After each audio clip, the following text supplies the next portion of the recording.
Now, hello everybody and welcome back to another episode of Roger's Realtime Talkshow event. I'm not for sure if I actually started it with event, but I sometimes have been using it in the words. But anyhow, today we have a friend here from another channel who is willing to join our insane crowd of uh, panel I get our panel. It's Julian Crawford. Now Julian has been on Rumble quite a bit. Now is that the only platform you stream on, Julian? Mainly on Rumble. We've started streaming on X as well, so you can check out the Alternative Centre podcast if you can find it online. All right. Of course, we did a lot of shows with Bob a few months back, so you can look back at our archive as well. There's a lot of great content there. Mm-hmm. Oh, I know, freaking. I've been watching it for a while. I seen that last one you did, and it was excellent. So if you guys want to know more about New Zealand and what's going on there, freaking, that's the channel to go to, because I've always loved watching you guys. I even mentioned it in your comment section, and I was serious about that. You guys do great stuff. Oh, cheers, Roger. Appreciate it. Now, with that being done, I'll just say that we do go according to a format, and I say it in every beginning. And what it is I'll come out with a talking point.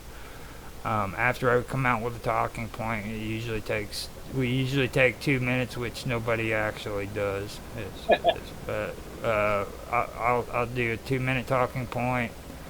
I'll make my talking point, and I'll introduce it out, and what we'll do is have each person make a comment on what I'm discussing if they wish to. They have 2 minutes to comment, and then I can comment back, and then we go from that person to another person and all the way around. And after we're done with that, it goes from me to Julian, and he freaking comes up with his talking points, and we get to comment each on what his talking point is, and he gets to respond to each of us, and then we do it so forth with the next person. So that's how we do it. We have had cross-talking, but I'm gonna be a hardcore person now, and I'm gonna be like, no cross-talking, guys. It's not a cool thing to do, so you need to respect one another, and everybody will freaking stop cross-talking because I'm so cool. Does that sound good? Works every time. Every time. By doing this, I've got to say on the episode, I've said it in the stream already, but like, I'm really surprised that freaking Mark Edworthy has turned into such a rebel. Like, Otto has just corrupted him. He's freaking. Those two are horrible. So with that, I'll open it up now. I've been going through freaking Socialism in London, and I'm finally to the end of my talking points for it. I'm not going to get caught up in it too much after this, but I started out with the Second International, and I've worked up this far, and so far what stuck out to me that was the craziest part about socialism in England was the fact that freaking first they started the their socialist parties, and it was all connected to what eventually became the Labour Party that England knows today. They had a First International, which was affiliated with the anarcho something. They're supposed to be like the anarchists groups, but they split apart from them in the First International and created the Second International without them. Then you had socialist groups, which eventually started teaching socialism in kindergarten in England. That kind of blew my mind. Or not kindergarten, it was freaking Sunday schools. So they were teaching little kids freaking socialism in Sunday school. And they also started, well, you know about the school system today. If you don't know anything about it, it's in the school systems and stuff. But I also found out, I believe it was last week, that they actually founded their first communist party in England a year after frickin' the Soviet Union was frickin' formed with the Bolsheviks, wasn't it? 1 year after, so communism was prevalent in England as well. And now we're getting on to the 1928 Policy Conference with the Independent Labor Party, the ILP, and I'll read that. Okay, now the 1928 Policy Conferences. The ILP's response to the first Labor government was to devise its own program for government. Throughout 1928, the ILP developed a socialism in our time platform, largely formulated by H.N. Brailsford, John A. Hobson, and Frank Wise. And here it is. The program consisted of 8 policies. The living wage, incompletely applied, a substantial increase of the unemployment allowance, and then the nationalization of banking, incompletely applied, the bulk purchase of raw materials, the bulk purchase of foodstuff, the nationalization of power, the nationalization of transport, and the nationalization of land. Okay, so of these 8 policies, the living wage, the unemployment allowance, nationalization of banking, and the bulk purchase of raw materials and foodstuffs were the chief concern of the ILP. The centerpiece of the ILP program was the living wage policy, which sought to impose high minimum wages across all industries and nationalize all private enterprises which could not afford to pay them in order to resolve interwar unemployment and poverty, which it held to be caused by underconsumption. Now that underconsumption thing is what sticks out to me, because a lot of things today, well, a lot of that sticks out to me, but a lot of people today, they're considered consumers, you know what I mean? And that's what these people want you to do. They want you to consume. It's not as important what you produce, it's what you consume that they're more concerned with, you know.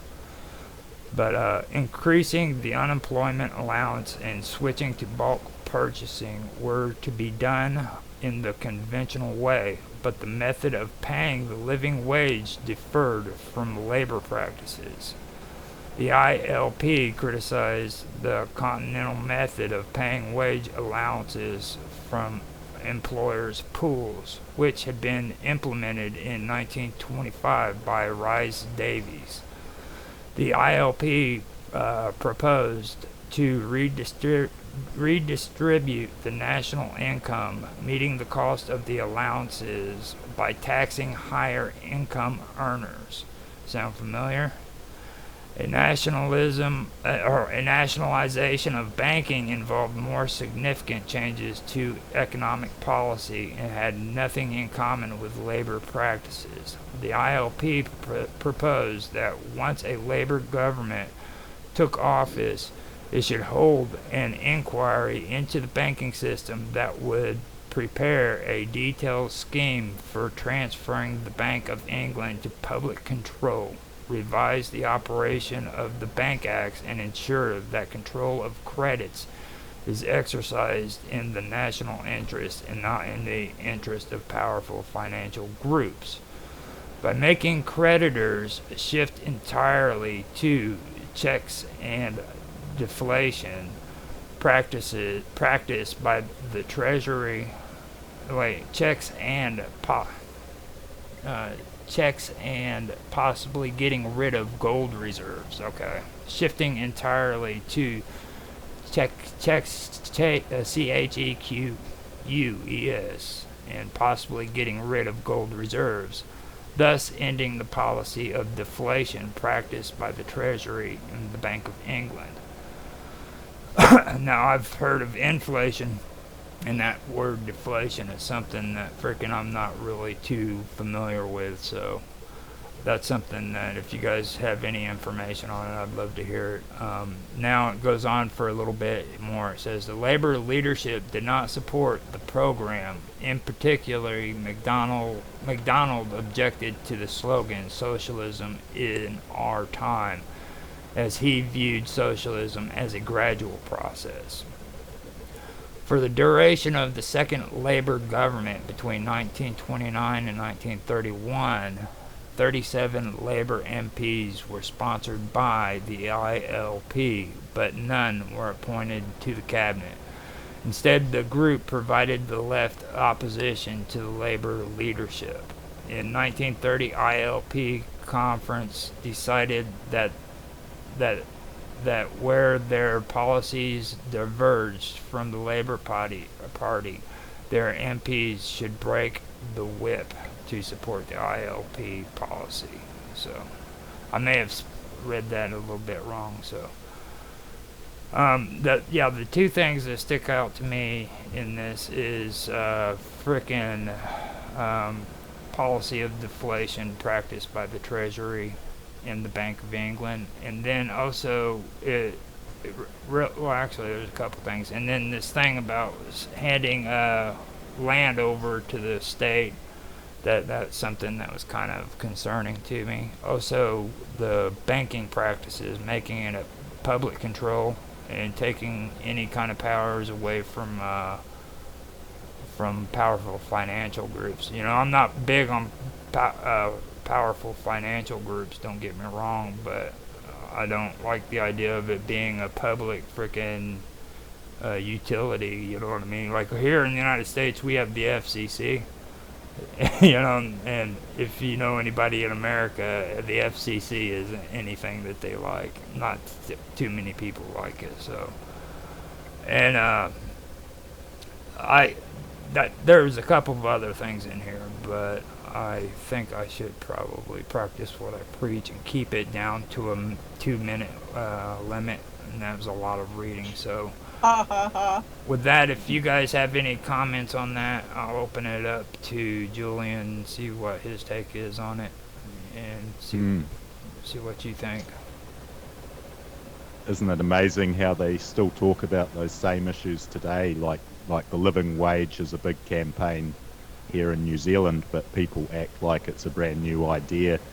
But obviously they're just getting these ideas from the past when, like you say, the UK was moving heavily towards socialism. And of course New Zealand, where I live, is a former colony of the UK, so you know there's the idea here that socialism is promoted as a good thing, even though people know communism is considered bad, but people think that somehow if you water it down to socialism that it's going to be a great thing for everyone.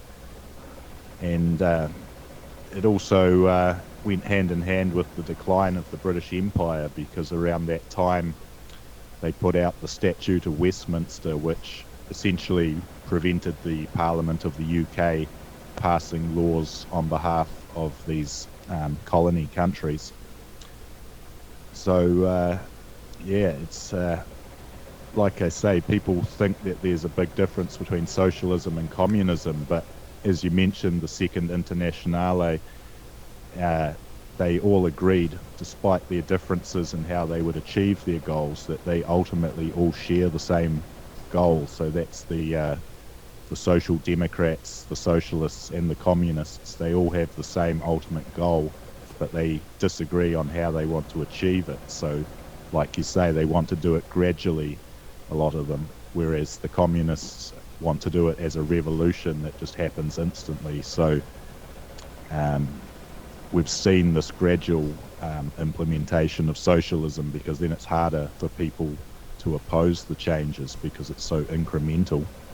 And it wasn't until after World War II that New Zealand formally adopted the Statute of Westminster, and this is what really gave New Zealand its independence and ability not entirely independent, but it gave itself a sovereign parliamentary ability to make its own laws.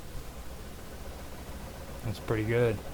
The thing that sticks out to me with what you just said is gradual, and here in the United States, everybody has this attitude like it's just the way it is. You know what I mean? This is the way it's always been. Why even say anything? And the point that I'm making is no, it hasn't always been this way all the time. It may have been incorporated back when your grandfather was a young man, but that doesn't make it like it always was. You know what I mean? These laws have been gradual and they slowly developed over time. And I'd also like to point out the fact that communism was written by the same man that created socialism. Karl Marx was the one who wrote the Communist Manifesto. You know what I mean? So I don't see a difference between communism and socialism, to be honest with you, other than the fact that there's vulgar communism where frickin' Stalin decided, like you said, that they wanted a revolution and they endorsed violence, whereas the original socialism wanted to do it peacefully. So with that, I'm going to shut up now and I'm going to let Bob Dub talk because it's her turn.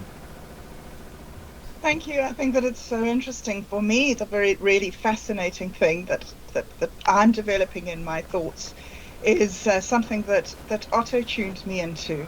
And that is that in our world, socialism and communism are two separate systems that operate to support each other. And there is actually socialism happening in every woman's home, where she tries to distribute the resources evenly to all her children, and her husband goes out and involves himself in the capitalist world and brings the money home for her to be able to do that. So for me, I'm trying to understand a way in my mind where we no longer have the election pendulum of 10 years or 8 years or whatever it is of capitalism followed by 8 years of socialism, where everybody undoes everybody's policies and messes up the whole system for the little guy. For me, I think that it's fascinating how these two systems, one which is a very masculine driven system and the other which is a very feminine organized way of thinking. I would like to be able to find a way where these two could cooperate, not in politics, but in daily life of humans. So that's kind of where I am with my thinking on this development. Is that I'm thinking towards the future. This past is fascinating, but how are we going to harness this knowledge to make integrated systems where everybody actually gets what they want and they don't have to wait for 10 years for their party to be in power over the others? That it? That's it. Wow. Okay, so with me, the only thing I gotta say is I don't think that it's useful. I think that the whole system needs to be thrown out. Socialism needs to be abolished, and we need to come up with something new. I don't agree with socialism whatsoever. I don't think that it's a good thing. Every problem we had in the 20th century was related to socialism. Every single problem. What? Yes. Roger. Yes. Roger. Even World War II. See? So that's all I got to say on that. So now, after you, we're going to pass it over to Otto so that he can get rebellious and start. He's the rebel this week. He usually was bobbed up, but now him and Mark are the rebels. I don't know how rebellious, but a lot of things I was taking notes. Unfortunately, let's work backwards from what Bob said. Yeah, and that's something that I've thought about for a while, and I've talked to Bob about it, is the fact that we talk about capitalism with a capital C, socialism with a capital S, as systems to control the entire economy and life of a nation. Whereas these basically are derived from regular patterns of human behavior. It's natural for men to create wealth. And you create wealth, as an engineer friend of mine says, is you take a piece of metal and you make it more valuable by turning it into a valve. And that's creation of wealth. And women distribute wealth. Women share things. They have children. They have to take care of hubby. They're making sure grandma is tucked in at night. You know, in the old extended family, it was sharing was very, very huge, more hugely obvious than it is today. And I always bring up that story as they were moving from feudalism into the bastard feudalism of the Elizabethan and Jacobean eras, where they refused a man a coat of arms because his gate was not greasy enough, he didn't share enough. So these things simply didn't have any economic theory behind them that was trying to force people into like one or the other pattern of behavior. I think people will naturally, you know, move into these patterns if they're not, their lives are not otherwise distorted by governments that call themselves communists, which are usually the worst offenders, or for that matter, capitalists. Although you don't hear people going on about being capitalists so much anymore, although they did used to more. But, you know, one of the things that got me about communism, socialism, whatever you want to call the, you know, attempt to redistribute the wealth by law and thus ultimately by force was something Lenin said. And this really blew my mind when I first came across it. And basically, H.G. Wells was talking to Lenin. They were traveling on a train. And the point of the story was that H.G. Wells said to Lenin, what if we really contacted aliens? It had to do with his, you know, War of the Worlds book. And Lenin made this statement. He said, well, that would be a game changer, which, you know, I'm sure that, you know, it would be seen as that. But then he made this very interesting statement. He said, you know, this would suddenly become, you know, so incredibly important that he said violence would no longer be the most important way to drive human history. In other words, he basically said violence was the best way to help humanity.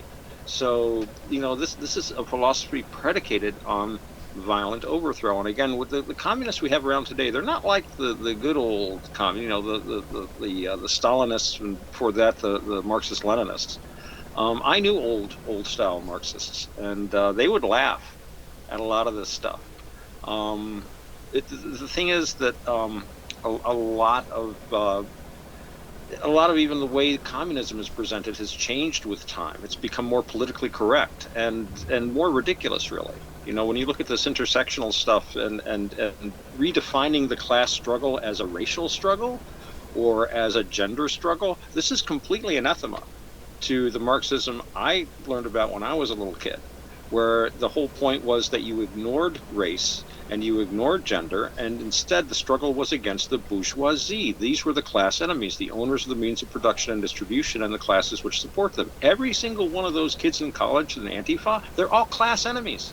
Every single one of them. Then they think they have no idea what communism really is. But this is getting like Polonius's beard. I wanted to bring up something too about deflation. And deflation, I'm not an expert, but one of the things that drove a lot of the fears of the capitalists at this time, they were scared shitless of what they called overproduction, because prices would drop and money would be worth more. And that would be great if you were like a poor worker, but to them, unless they could keep people buying stuff, they would have to cut back on their production. If they cut back on the production, they'd have to lay off more people. People wouldn't be able to afford to buy stuff, and so they'd have to lay off more people. And they saw this as a very dangerous thing to fall into. Their idea was that you would produce stuff and then pay people, and the people would go out and buy the stuff, and then you'd have to keep making more stuff, you know, kind of like running downhill. And I guess they thought it would just go on forever as long as you kept making more babies and you didn't run out of room. And again, this is a very simplified, I am not in any way an economist, thank goodness. But yeah, deflation, I think, was part of something that they were very scared of, the idea of basically overproduction. And if the government was like deliberately going to introduce policies that would basically, it's like negative inflation, your money becomes worth more, you can buy more stuff with it. And you kind of see that on an individual basis. I'm thinking of pocket calculators. If anyone here is old enough, or a few of us are, remember when pocket calculators first came out, and they were like little Texas Instrument box that had little LED lights you could barely see. It could add, subtract, multiply, and divide, and do square roots, and cost $100. And now you can get something that's basically a scientific calculator that they practically give it away with a carton of cigarettes or something. It's so that's deflation, if you like, in that particular thing. But they really were worried about overproduction, as they put it. That they kind of knew that this whole capitalist thing was sort of like a running downhill thing. If it ever had a burp, they just figured it could easily run in the other direction. So. Yeah, I like your explanation on that, because it made me think of bank runs too. That was another thing that was a big issue with the banks. So I really appreciate you talking about deflation, because that's an issue that I always found. And like the gold standard, everybody makes cracks and jokes about it now, when you bring up the gold standard, but now you look at money as being fiat, and that also is something that I think should be discussed. Yeah, each has its point. People hate fractional reserve banking because when you explain it, it's, obviously it can seem like, hey, this is a ripoff. But at the same time, fractional reserve banking does fuel economic expansion up to a point. So all these things have their drawbacks and their advantages. The gold standard, that there's a lot of very positive things about a gold-backed currency, and in fact, I've been seeing a lot of articles, at least the headlines. I haven't read them. I'm not really into that economics, but I've been seeing more and more headlines talking about nudging back to the gold standard. The countries are actually thinking about this. It does have its advantages, and right now, I don't think they want.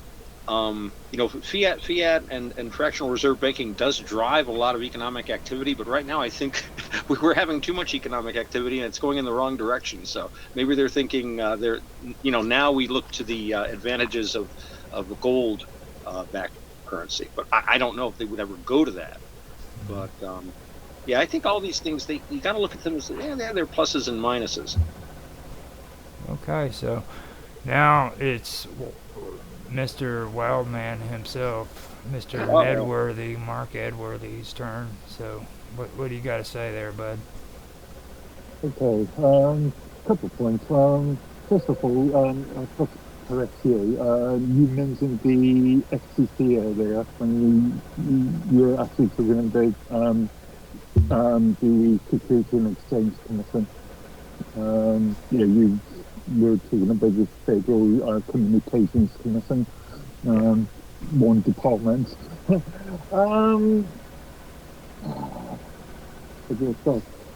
Socialism being compared to communism. This is an interesting point. I'll first point out the on previous articles. There are two forms of socialism. There's international socialism, globalist socialism, which we would generally call communism these days. And then there's the sort of national socialism, which was used by the Germans from 1920 to 1945. When you say socialism is related to communism, that's only partially so. There was a point about Marx creating socialism, and that's something I totally disagree with. This is related to more of the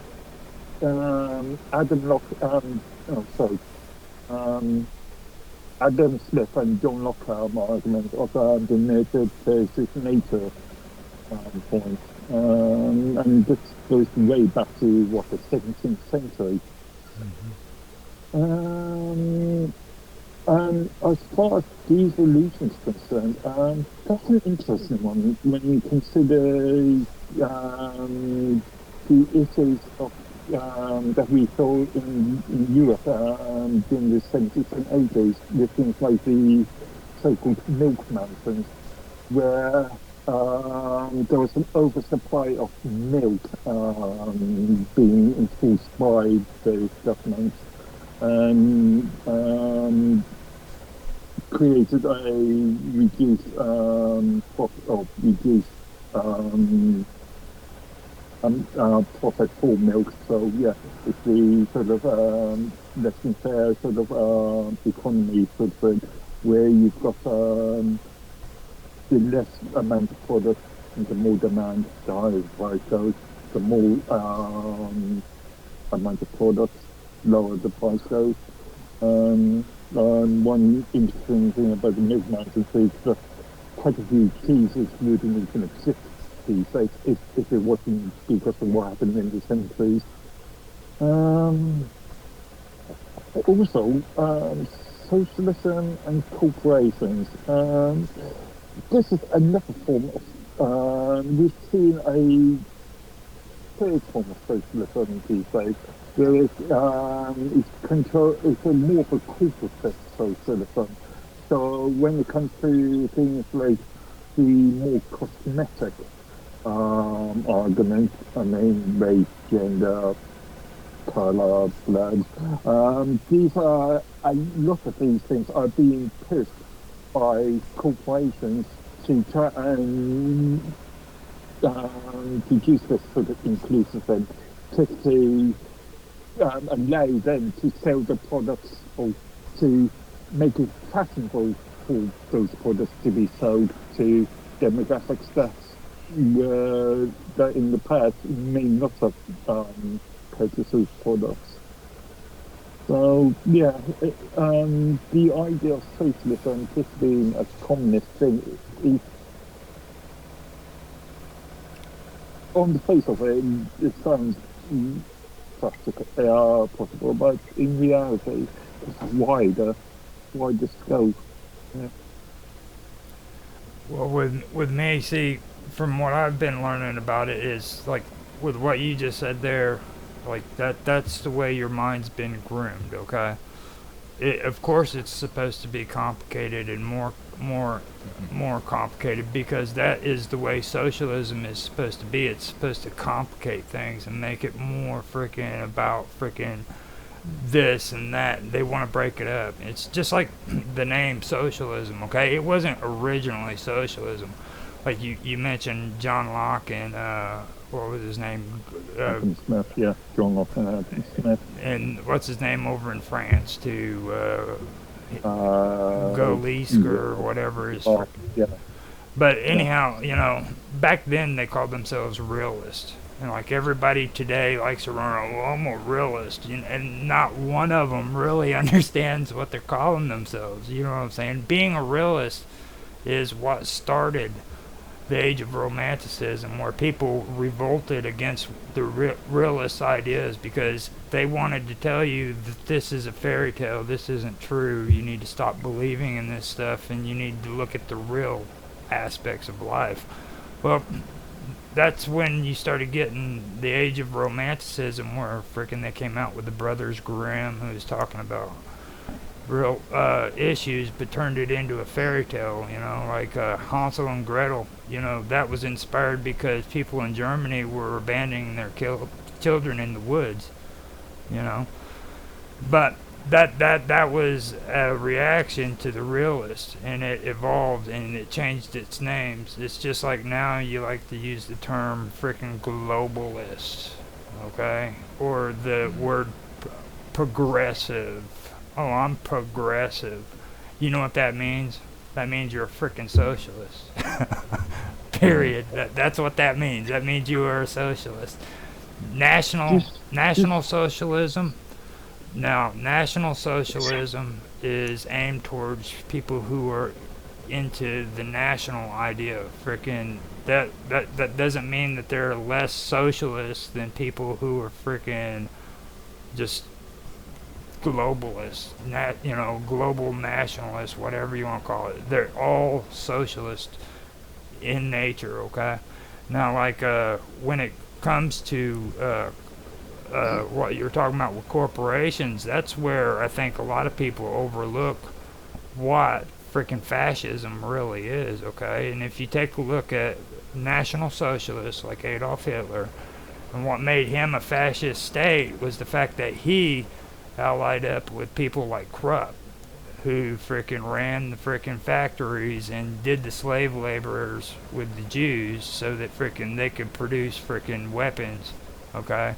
Now that created a fascist state because they used socialist programs to frickin' monopolize on, and that's how they created fascism. They used these socialist programs to create a frickin' monopoly.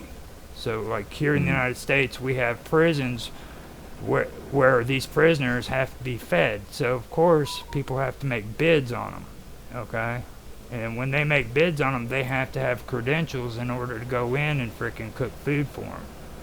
So these people make bids, whereas people who frickin' know how to do the job but they don't have the credentials aren't able to frickin' do that job because they don't have the credentials.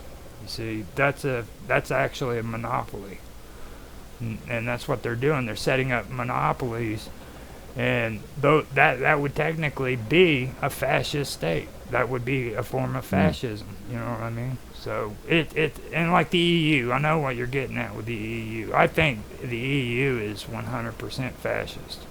I don't care what anybody believes. I believe it's a fascist state, and that's what they're setting up. They're creating a fascist state out of it. So that's all I got to say on that. Just a couple of points. Actually, one point I totally forgot to mention. I'm in favour of some, I've stated before, I'm in favour of some forms of socialism, such as a national health service, compared to the US sort of insurance health service, which is fairly corrupt, to be fair. So the sort of form of health service that is free at the point of delivery, but is paid by taxes, I can see being only a good thing. When you talk about companies, the corporation and fascism, it is worth remembering that in the 20s and 30s, these German companies could only operate if they agreed with the governmental concepts. If you were a total outlier, then you wouldn't be able to work in Germany. Yep, that's what they're doing now here in the United States.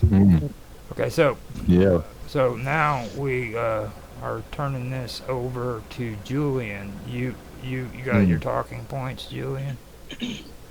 Yeah, well, I agree with what you said about fascism and Nazism, because we hear all the time that these are supposed to be far-right ideologies, but as you point out, Nazism is National Socialism, which obviously you've mentioned the distinction between globalists and nationalists, and they certainly don't get along with each other to the same extent, but they're still promoting the state having that control over the corporations. So, like you say, fascism is when the state interferes and controls the running of private companies. And I wanted to just get back to Bob's point where she's saying that socialism is like a mother distributing food to her children when the husband brings home the bacon.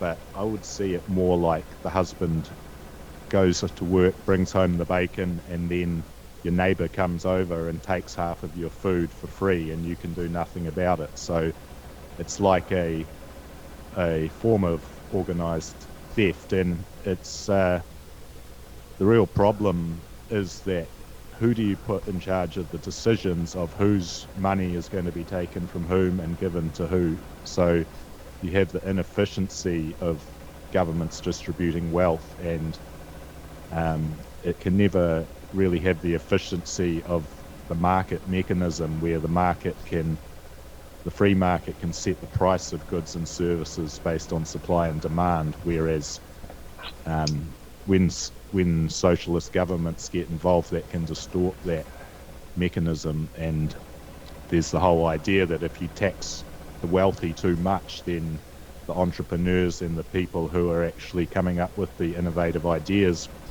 will simply stop turning up and running their businesses, stop providing employment to the workers if there's too much burden coming from the state.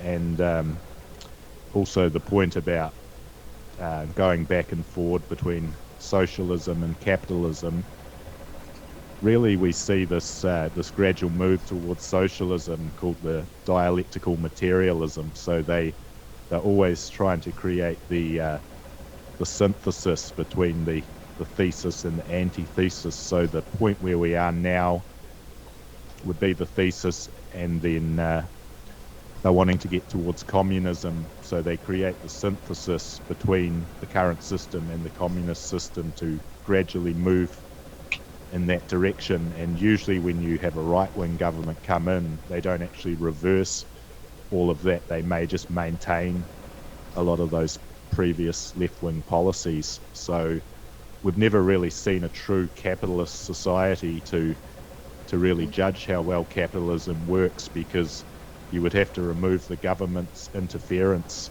from the private economy. And you know, as Bob mentions, women see socialism as compassionate. So we've seen, obviously, women got the vote in New Zealand before any other country, but we've seen that has resulted in an increase in support for socialism, and really there's been a social decline in society over that time. So, you know, you mentioned that, you know, communism was responsible for over 100 million deaths in the 20th century. So it's still kind of bizarre that people promote socialism as being so wonderful and communism being so terrible, but behind the scenes, many of them share the same aspirations.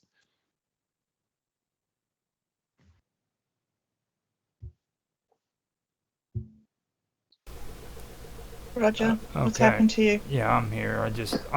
I forgot that I didn't know for sure he was done talking, man. It was Oh, yeah. good stuff, man. That was really good. Now, after he put out his talking points, we're going to hand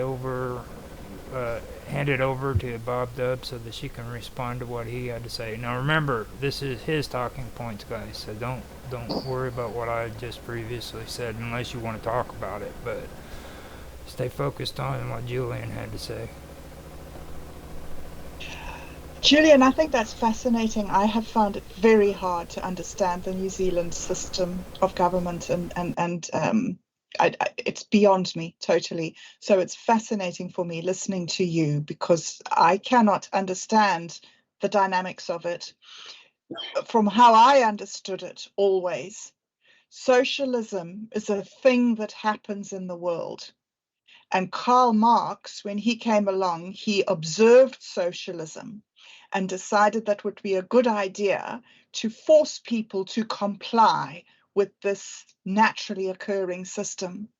And so they took socialism and they forced people, 100 million people, to their graves. And that is communism. Communism is when you force a system that is meant to be voluntary. A mom is meant to love her children and give each one of them equally. When your neighbor comes over and steals, that is no longer socialism. That's communism. So my point of view has been, my point of view towards New Zealand, my anxiety about New Zealand is that they have taken something that belongs in the community, in the home, in the social environment, and they've put it into a political environment where it doesn't work. And it comes for me back to this idea that Vince has described to me about the masculine axis and the feminine axis, and how they both need to work in completely different ways to balance and moderate each other. So I think that in a way, I'm just in completely the wrong conversation here, because I'm not talking about politics. I'm saying that there needs to be politics and there needs to be another thing. And that other thing needs to work at the same time. And my groping in the dark makes me think that proportional representation is an attempt at our New Zealand society trying to find that balance. Do you see it like that, Julian? Yeah, well, I was going to talk quite a bit about the MMP mixed member proportional system that we have in New Zealand, because I'm sure people overseas might not be familiar with how it works, particularly if you're over in the US or the UK, because MMP is quite common in Europe, and New Zealand's adopted the system from Europe. And before it came in, we really had a two-party system. So you would just have the Labour Party and the National Party, which are the two main left and right-wing parties in New Zealand.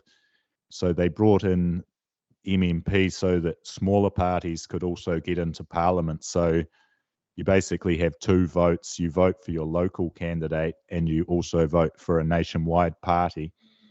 And any party that gets over 5% of the party vote, they get into Parliament. So you have 120 MPs, 70 of those are electorate seats, and then the other are just list candidates.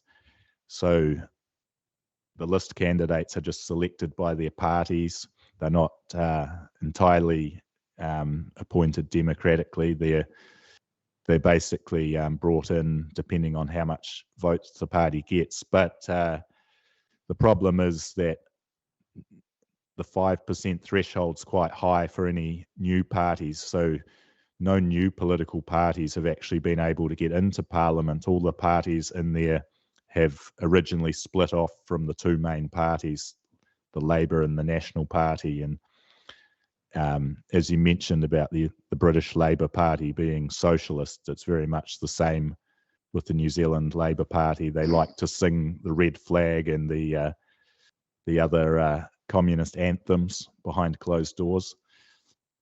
But the idea is to have greater representation by having more smaller parties, and these parties have to form together into coalitions. So the real problem with MMP is that the leading party that gets the most votes is not guaranteed to be able to form the government. So even if you win the vote, you could end up losing the election if a bunch of other parties form a coalition and can form a majority. So we've seen that in the Netherlands, where Geert Wilders got the most votes, but I don't think he's been able to form the coalition where he becomes the prime minister. And often the smaller parties, we had Jacinda Ardern, who was, a prime example of a feminine authoritarian. So authoritarianism with smiling face and lipstick, so she was originally very popular, but she turned out to be quite authoritarian during the pandemic. And she actually got a lot less votes than the opposition party, but she was able to become prime minister with the help of Winston Peters, who's the kingmaker. So he's the centrist party. So basically this one little party that gets about 5 or 6% of the vote, they get to decide for the entire country whether the government goes left wing or right wing. So the downside of MMP is that the biggest party doesn't always win. So the loser sometimes wins and the winner loses. It does give more parties representation, but they still have basically formed into a left wing and a right wing bloc. And it's tricky for new ideas to get into Parliament. How interesting. Otto, I know that you have quite a few ideas on proportional representation. I think it's your turn to respond. Me? I had a few things here, and I am interested in proportional representation. Couple of things I wanted to talk about. Getting back to what Mark was saying about a more nuanced way of using the words communism and socialism. A lot of what we're doing around right now is dancing around definitions. I think Bob, you've got talking about coercion, which was something I was going to bring up, and that's a big part of it. If you're coerced or not, and this gets back to Aristotle, who divided things not into like capitalist or communist, but whether a society or a government is corrupt or excellent. So that when it just seems to me that really the touchstone has to do with this coercion. If you're being coerced into an activity, that's completely different about engaging in it yourself. And one of the issues has to do with basically distribution, or if you like, redistribution of wealth. And it seems to me that people should be allowed to dispose of their own property the way they want. They're going to help their family and their friends. There's nothing wrong with this. You shouldn't be forced to help people that you don't know or that you might not be able to afford to help. Now, at the same time, that being said, if any basic kingdom setting up in primitive times, whatever, you're the king, the first thing you got to do is take care of your people to a certain extent, because without people, you don't have a kingdom. So you have all the people come and work 1 day out of 7 on your land. So in theory, you have 1/7 of the agricultural produce of your country. And this is a lot more than you need just to feed yourself, because in times of famine, this food can be redistributed to people that are going hungry. In times of war, you might have the whole countryside come into your castle for protection. You're going to need to feed all those guys. So there's always been the idea that society as a whole has to look out for itself collectively. And we are very used to separating government from society. That was not always the case. If you read Aristotle and Plato, those guys, they all treat of society and government as being the same thing, and they more or less were. We have really separated our thoughts about ourselves as separate from our governments, even in countries like the United States, where this was not always the case. We went through a period where we were taught to feel separate from our government, in the world and not of it, to the point now, and I'm sure you've all seen the amusing videos of people claiming that the local state police don't have any authority over them because of some article of confederation or something, which was perfectly valid in 16 something, but it's just been rather superseded.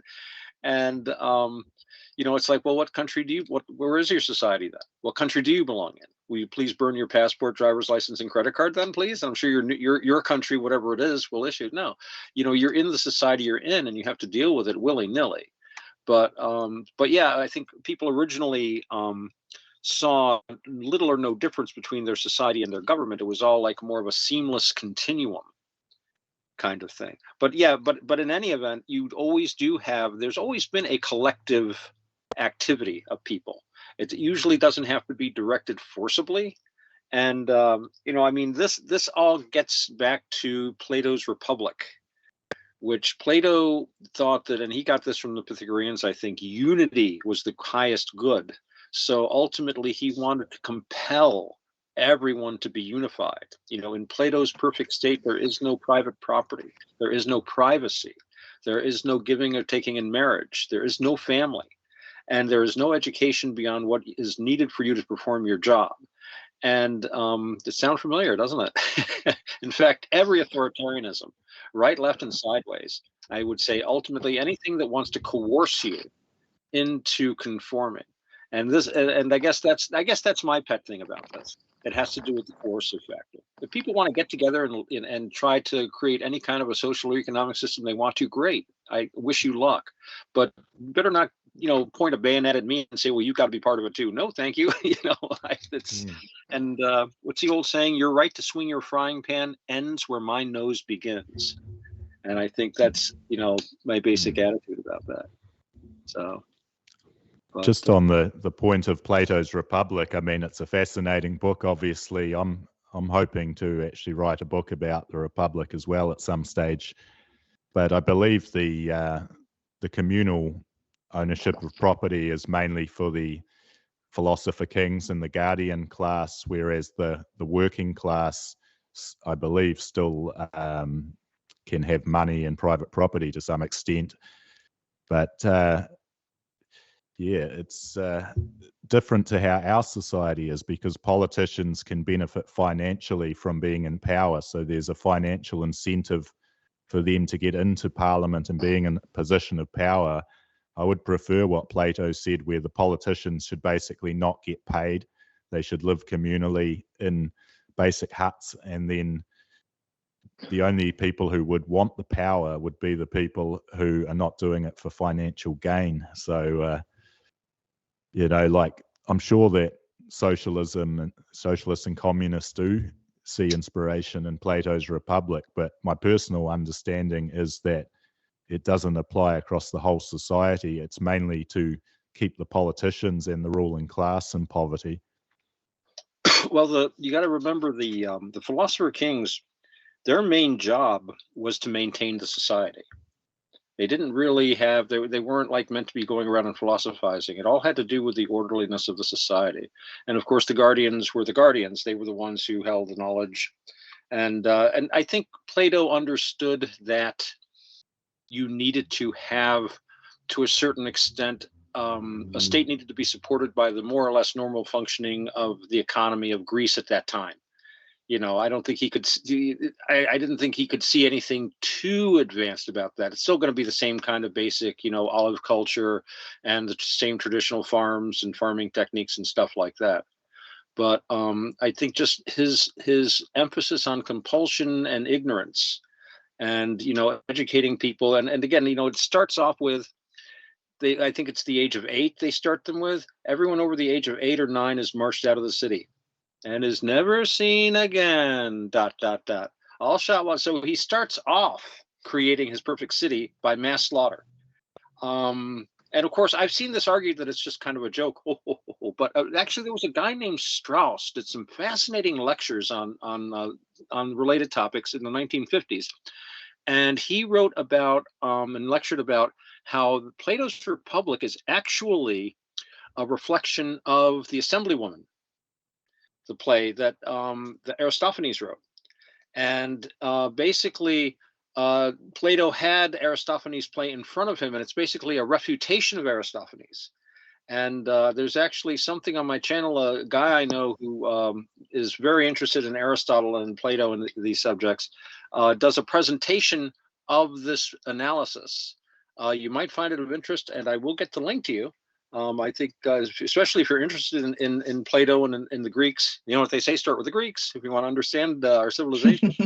And if you are interested in Plato, Aristotle is a good way to understand him, I think. But awesome. Okay, awesome. Oh, you're back. Great, Roger. All right. Roger, we missed you. Where were you?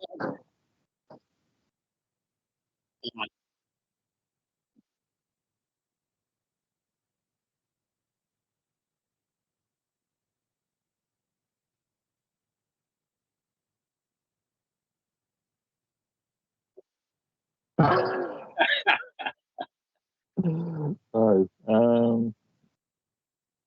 let's see. Funnily enough, I've got no talking points. As you know, I'm more of a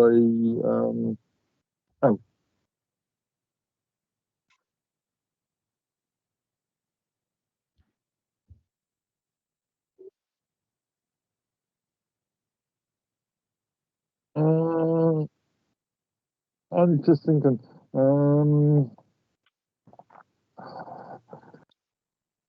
It's interesting to look at the idea of power dynamics within parliaments or within parliaments. When you consider that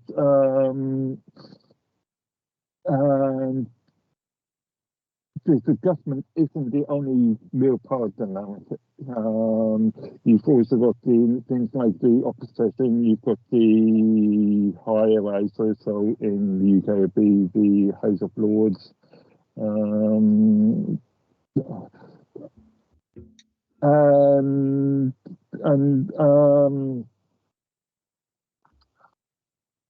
we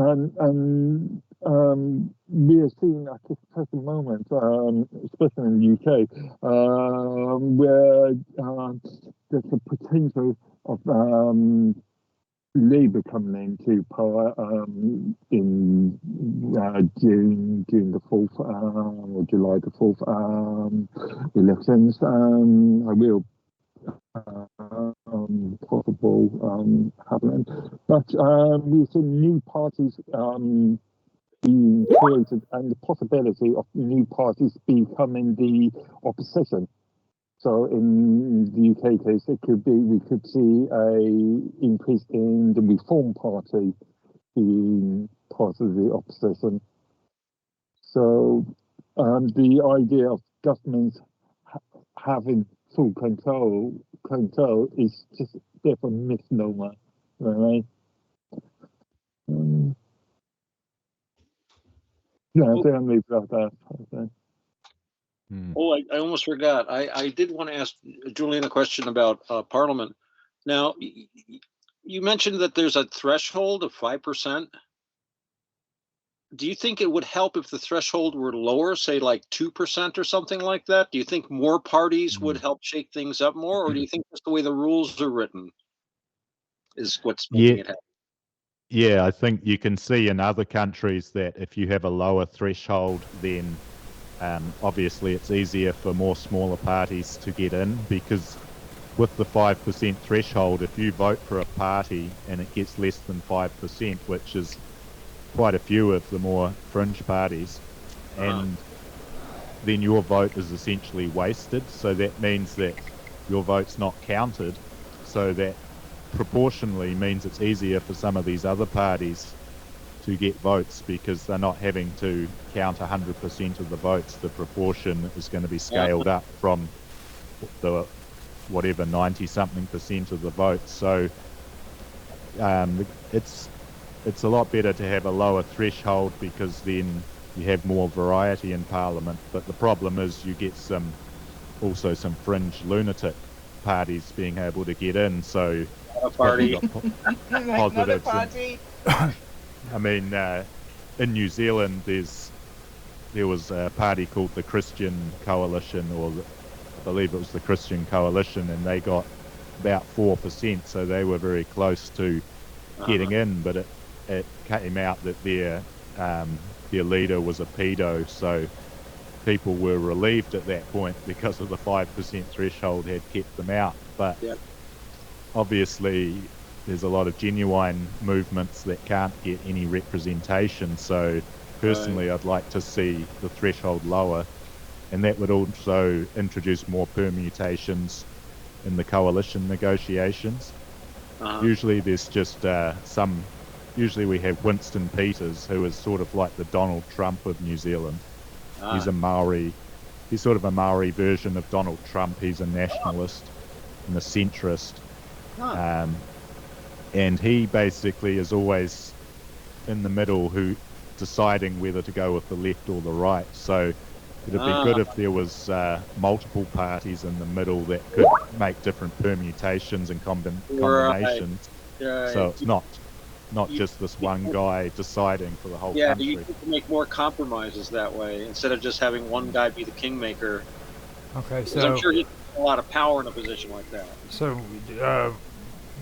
is that all you got to say, Mark? Was that all you had to say? Sorry, I just wanted to get that cleared up real quick. Yeah. Okay, so do you have any response to what Mark said, Julian?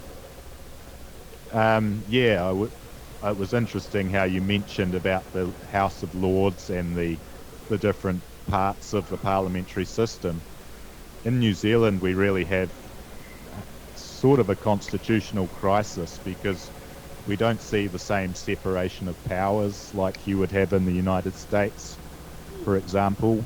We used to have an upper house like a Senate, but it was unelected people appointed by the UK who were put into that upper chamber. So it was simply abolished so that New Zealand could be more independent from the UK. But we never implemented our own Senate with or upper house. So everything's done through one house of parliament.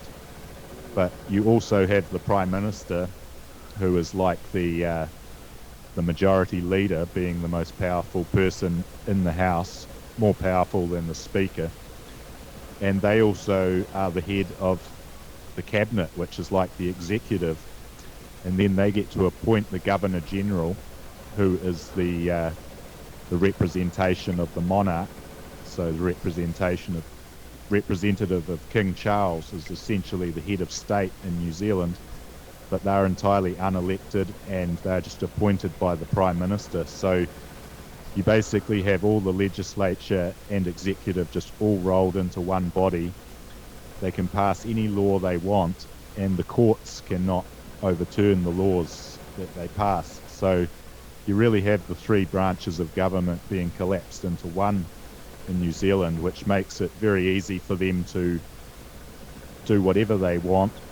And there's not really a proper constitution, in the fact that they can simply vote to change the constitution at any time, potentially without even a supermajority. They might be able to just use a simple majority to change the rules, and then they could rewrite the Bill of Rights and rewrite the Constitution, and it's incredibly easy for them to make changes like that. So there's seen as constitutional problems with the way New Zealand does it, but obviously the people in power love the fact that they have unlimited say once they get elected.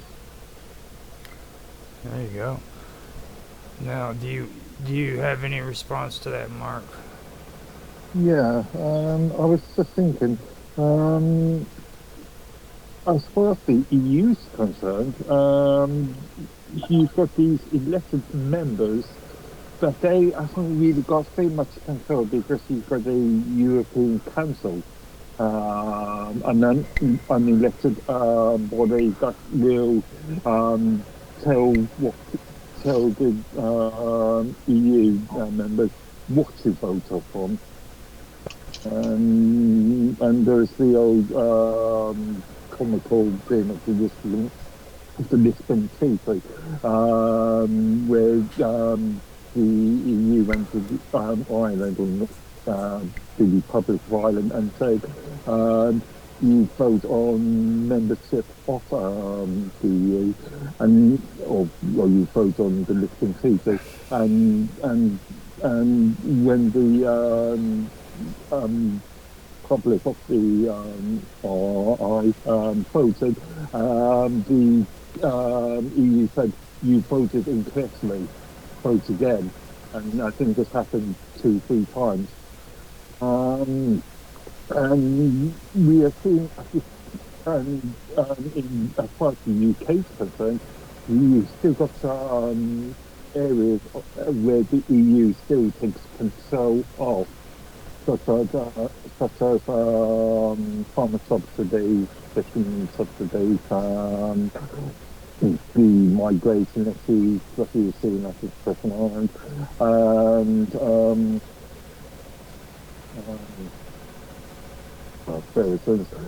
but also we are also seeing control by the European Court of Justice, where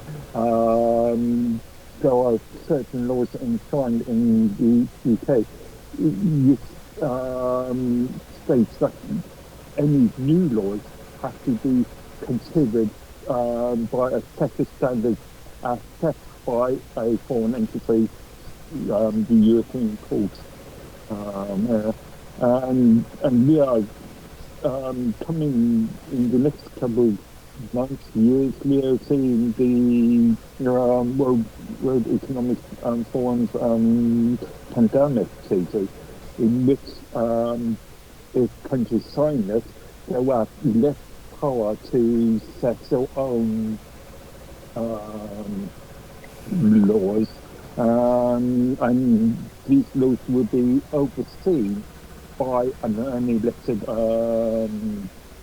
WF, an elected cabal, if you like, of people. So yeah, we are seeing more and more power given to unelected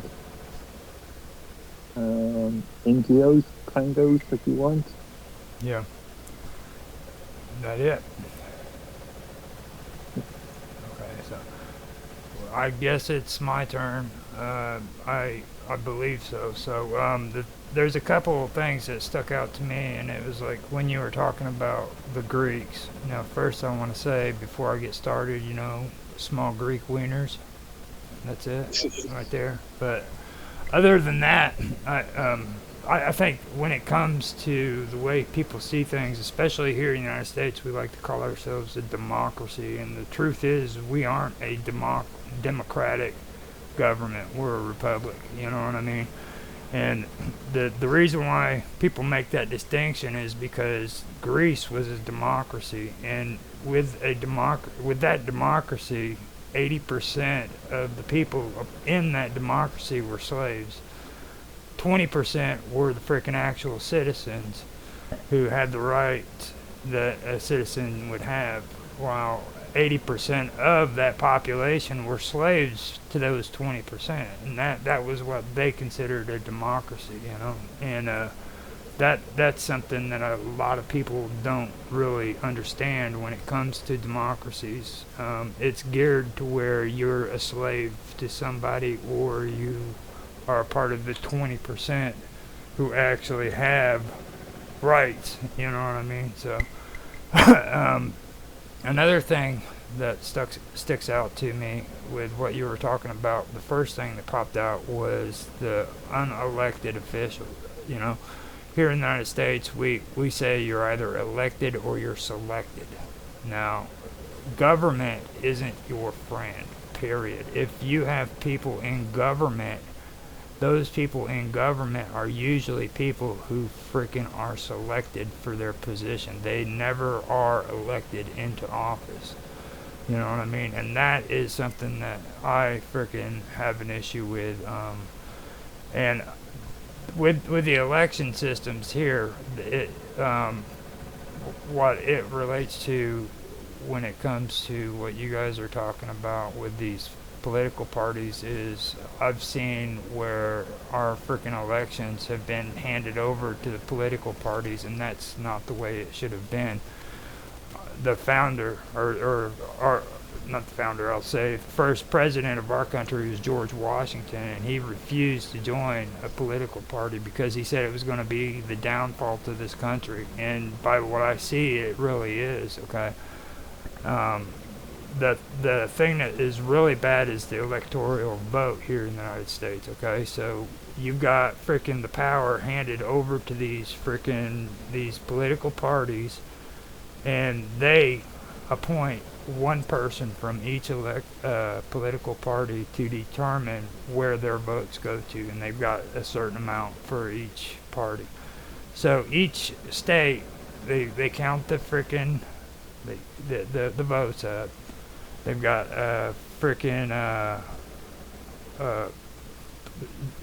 Republican, and then they got the Democrat, and then the independent people who are selected to make the votes for those people. Now, whoever gets the most votes gets to make the vote for that political party. The rest of those votes are gone for that state. All right. So basically, it's a popularity contest between these political parties. Whoever gets the most votes gets to actually do the electoral vote, and the rest of the votes don't matter after that point. You see what I mean? And last week we were talking about who actually whose vote actually counts. You know what I mean? I said we were going to discuss that, and this is a perfect example of what I'm talking about whose votes actually count. It's whose political party gets the most votes. It's not who freaking actually gets the most votes. It's not freaking Joe Biden or Donald Trump. It's does the Republican Party get more votes than the freaking Democratic Party? And that's what it comes down to, I don't agree with it. Everybody says, well, it's set up for a reason, and the only thing I found out is freaking our government feels that freaking there are just some people who aren't smart enough to freaking make an intelligent decision. So those people have to be freaking counted out. All those crazy freaking psycho fringe political parties. Freaking you were talking about, Julian. You know what I mean? They're not smart enough to vote, so we gotta freaking stop them from freaking being able to vote. You know, and this brings me to what you're talking about with your Senate. I have a breakaway on the whole idea of if the Senate is good or not, because I've got a little history on that here in the United States too. Okay. Before we had the Senate here in the United States, we had the House of Representatives. And the House of Representatives was all the representatives from the states meeting in Washington, D.C. They came up with the laws, and before they could pass that law, those representatives had to go back to each state and talk to the House of Representatives in that state before they could go back to Washington and make a final decision. Now, that right there was the states actually getting involved.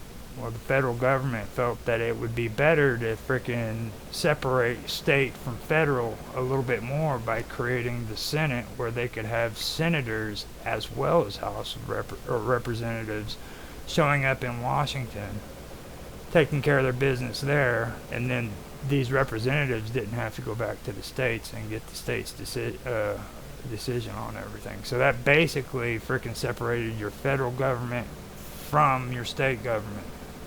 Okay, so in that aspect, frickin' the people are not being heard. You know what I mean?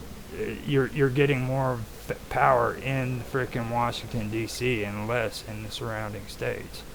So I'm kind of split on the whole Senate thing. Maybe it's a better thing you guys don't have the Senate, because then your representatives can actually go back to where they were actually voted into office, and they can get the proper decision before they decide to frickin' vote, rather than be able to sit up there in your Capitol and make decisions without your consent, you know. So when it comes to that, that's the thing that I have an issue with.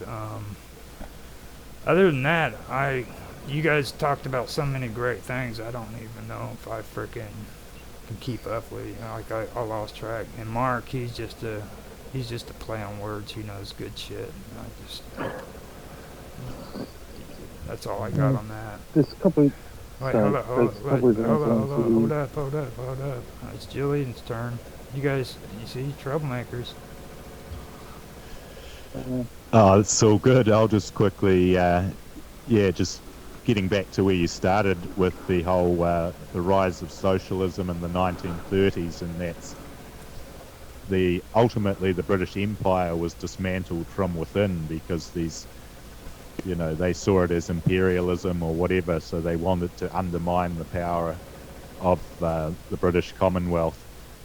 And so New Zealand adopted the Statute of Westminster, which prevented UK from passing laws on our behalf. But we really also had a potential constitutional crisis in 1986, because Parliament repealed the Statute of Westminster, which had given New Zealand legitimacy, and then they created a new constitution and essentially said that there's a new parliament that's essentially independent from the UK now. Many people believe that they repealed the very law which gave them legitimacy, and then tried to continue from a fresh start without sort of having the mandate of the public. So in places like Canada, we saw that they had to have a referendum when they did this. So if they have a referendum, that gives them more legitimacy, because the public are voting for this new parliament to be recognised. And of course Canada adopted a new flag which gave that independent parliament a new symbol. And they tried to do the same thing here to try and to rectify this constitutional issue. They had a flag referendum where they tried to change the New Zealand flag, but it did not pass. So we're still flying the British Union Jack on our flag. All right, you want to say something, Mark? I noticed you got fired up. Yeah, well, New Zealand, you have to remember that New Zealand is still part of the Commonwealth, and therefore the flag is appropriate. I was just thinking, you were talking about the ability to vote, and I was just thinking, I think I mentioned this on our last stream, that universal voting is a relatively new idea. Up to, let's say, 100 years ago, women weren't able to vote, well, generally speaking. It was only up to, let's say, I don't know when it was, mid-19th century,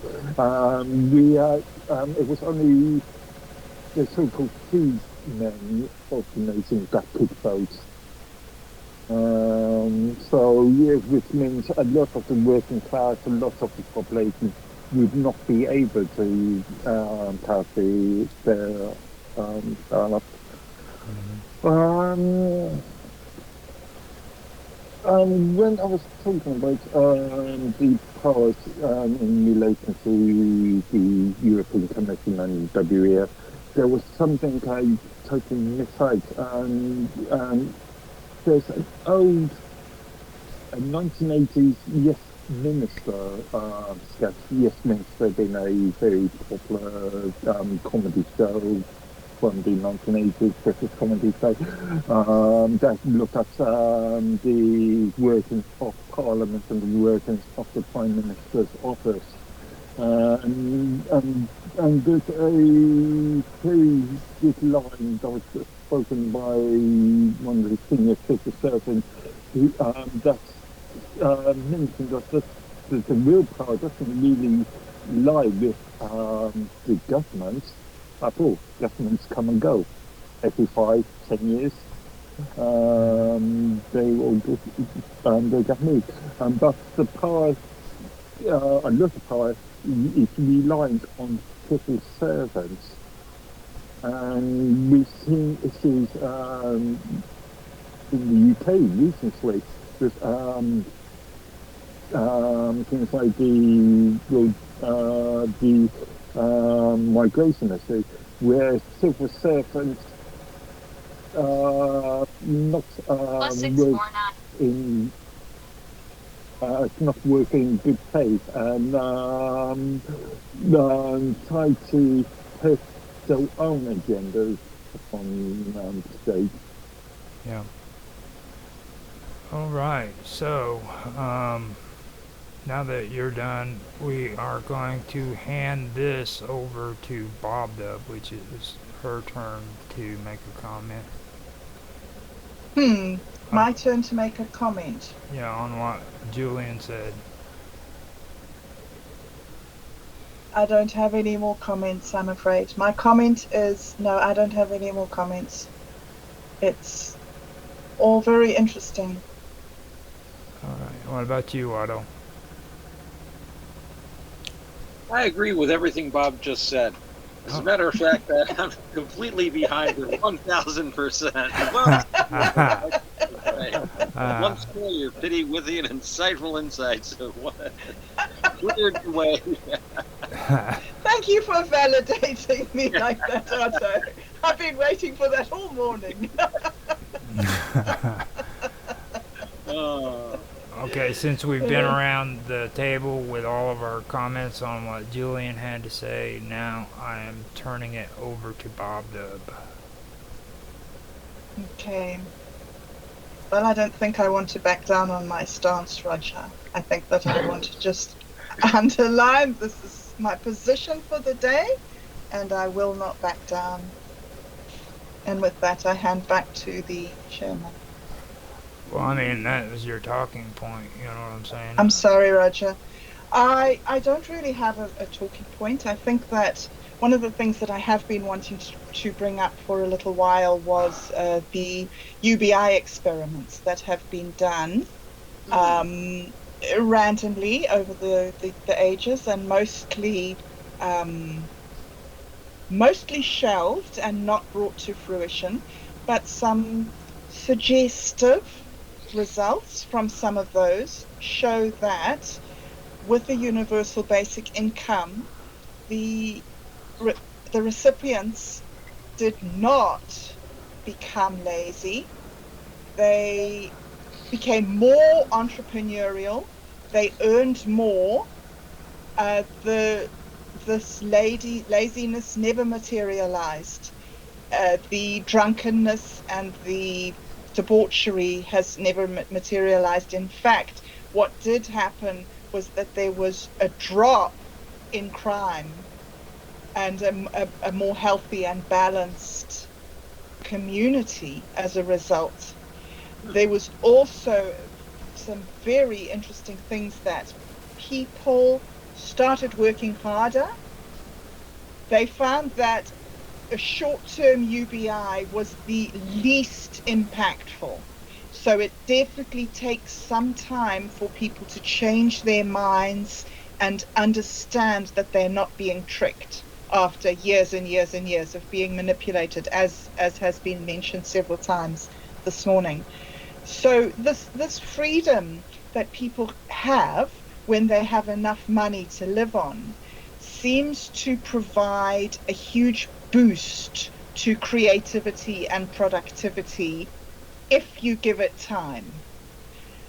I think that one of my interests in Mint Me as a platform is that it is an experimental place where we do not have to have the risks involved. Like, for instance, this fellow Marx came up with this idea about enforcing socialism. Some people jumped on board, and 100 million lives later, we discovered that it actually wasn't such a good system.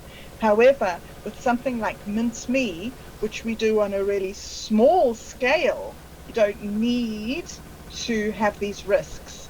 We can jump into a system, we can play with tokenization and authentication and community building and working for the good of another person, not for the good of your own family. All these very strange, progressive ideas can be experimented with in controlled ways.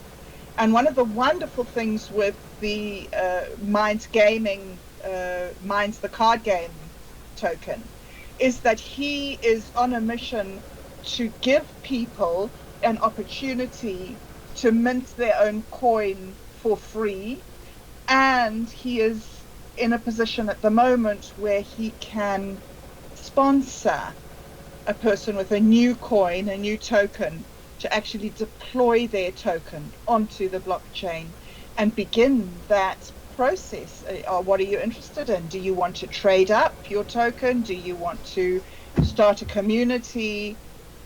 Do you want to have a vision for the future? Do you want to network with friends?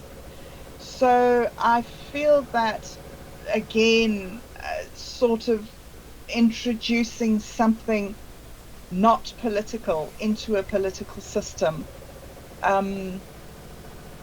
Maybe what we've discovered is that politics is a very limiting way of organizing human beings.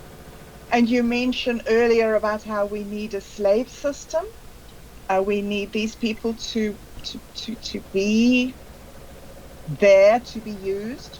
The other thing that I find with politics is not just that there is just a slave system, but that you take all the psychopaths of your country, everybody with a deep, dark desire to control other people's ways of being. You know, the definition of mental illness among some communities. You take these people with the desire to control and you give them access to the tax money of the entire population. just feel for me that there are so many ethical concerns that need to be explored, that sometimes it's not just the theory that's important, but being able to be the sort of person who is able to step into an experiment and try to push the boundaries and see if it's going to work or if it's going to fail. And for me, that's what true anarchy is when you step up and you say, all right, I'm going to put my life on the line. I'm going to try this. There we go, Roger. That would be my talking point. I thought you didn't have a talking point. What the hell, dude? Mhm. Like you freaking had a talking point, Bob Dub. You do good. So. Thanks. Yeah, Dude. Okay. I mean, my problem with the universal basic income is that it's a lot of money that would have to be found to pay out to everyone each week. And, it's, in New Zealand, it would be in the order of at least $100 million a year. 100 billion, sorry. So it's, we saw the wage subsidy during the pandemic where the government was paying people's wages, and of course, the government doesn't just have a big pool of money as people think. They actually only have money which they've taken off other people, or debt which they have borrowed, and use the public as the collateral to repay that debt. So during the wage subsidy, New Zealand took on a huge increase in public debt, and that's partly what's caused the inflation and everything to happen. And you also, I mean, I support the idea that people on unemployment benefits should be able to work and earn extra money on the side, so that aspect of it could work. But you have the problem now with the pension, where you have a lot of wealthy people who are able to claim the welfare, so it's costing the money a lot. But once you're over 65, you can claim welfare in New Zealand universally, regardless of how much income you have. So I think it would be better targeted to people who actually need it the most. And I would also prefer something like they have in Alaska, where you have a royalty on your exploration of minerals and oil and mining and that sort of thing. So citizens do get a dividend there coming from the royalties on the mining. So it's not just the government having to find that money out of thin air. That would be my biggest negative against it, is that you can't do it in the system that we have right now, because what you're doing right now is you're trying to just redistribute tax money, which is apparently government's money. What I'm suggesting is a system where the resources of the country are distributed amongst the population of the country, not that the resources of the country are controlled and selectively deployed into the political psychopaths' pockets. I'm saying a whole new way of thinking about resource distribution.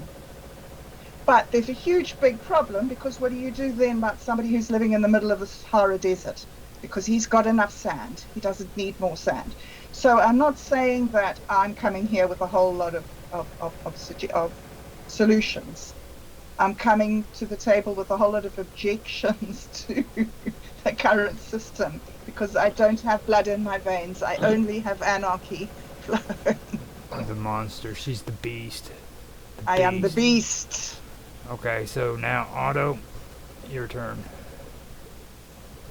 Well, I can see with speaking about UBI, the difficulties in an economy like New Zealand's. I would point out that historically, governments do things to redistribute wealth as opposed to mere taxation. In one form or another. For example, the United States is technically a commonwealth, and much of the oil, if not most of the oil that the United States has, and we have some of the largest reserves in the world, are actually owned by the people. They're on public land. Technically, I am a part owner in all of this, and usually what happens is the government leases the land to oil companies and so forth and so on for big bucks. But in every other major oil-producing country, and in fact in every minor oil-producing country. The citizens of that country get gasoline and oil products at a subsidized price. This was the exact same thing in the United States up until, the time of history's greatest monster, Jimmy Carter. I was there, and I watched gasoline prices climbing, and we couldn't believe it. And this was really one of the first really bad knockout blows of the economy. It was a really bad time, and I think it was a very foolish thing to do. This is when they were pushing that whole myth that we were all going to run out of gas by 1979 or something like that. There would be no more gasoline. So, we're going to deregulate fuel prices. Now, there is a movement, I believe. There's a lobbying group that is trying to reintroduce this. I don't think that they're going to be successful. They never like to lower the prices after they've, But I remember as a young man driving along and seeing gasoline for 40 cents a gallon and saying, my God, that's outrageous. I would never pay that much. I know where I can get it for 30 cents a gallon, 40 cents a gallon. But these are ways that the wealth is shared among all the citizens, the common wealth. You can also do it in things like infrastructure, public roads, bridges, irrigation. We had something here called the Tennessee Valley Authority, which electrified huge areas of places in the rural Tennessee Valley and down like West Virginia and places like in there, which were really, really not that far out of the Middle Ages. I mean, as late as into the 1920s and 30s in some places, The U.S.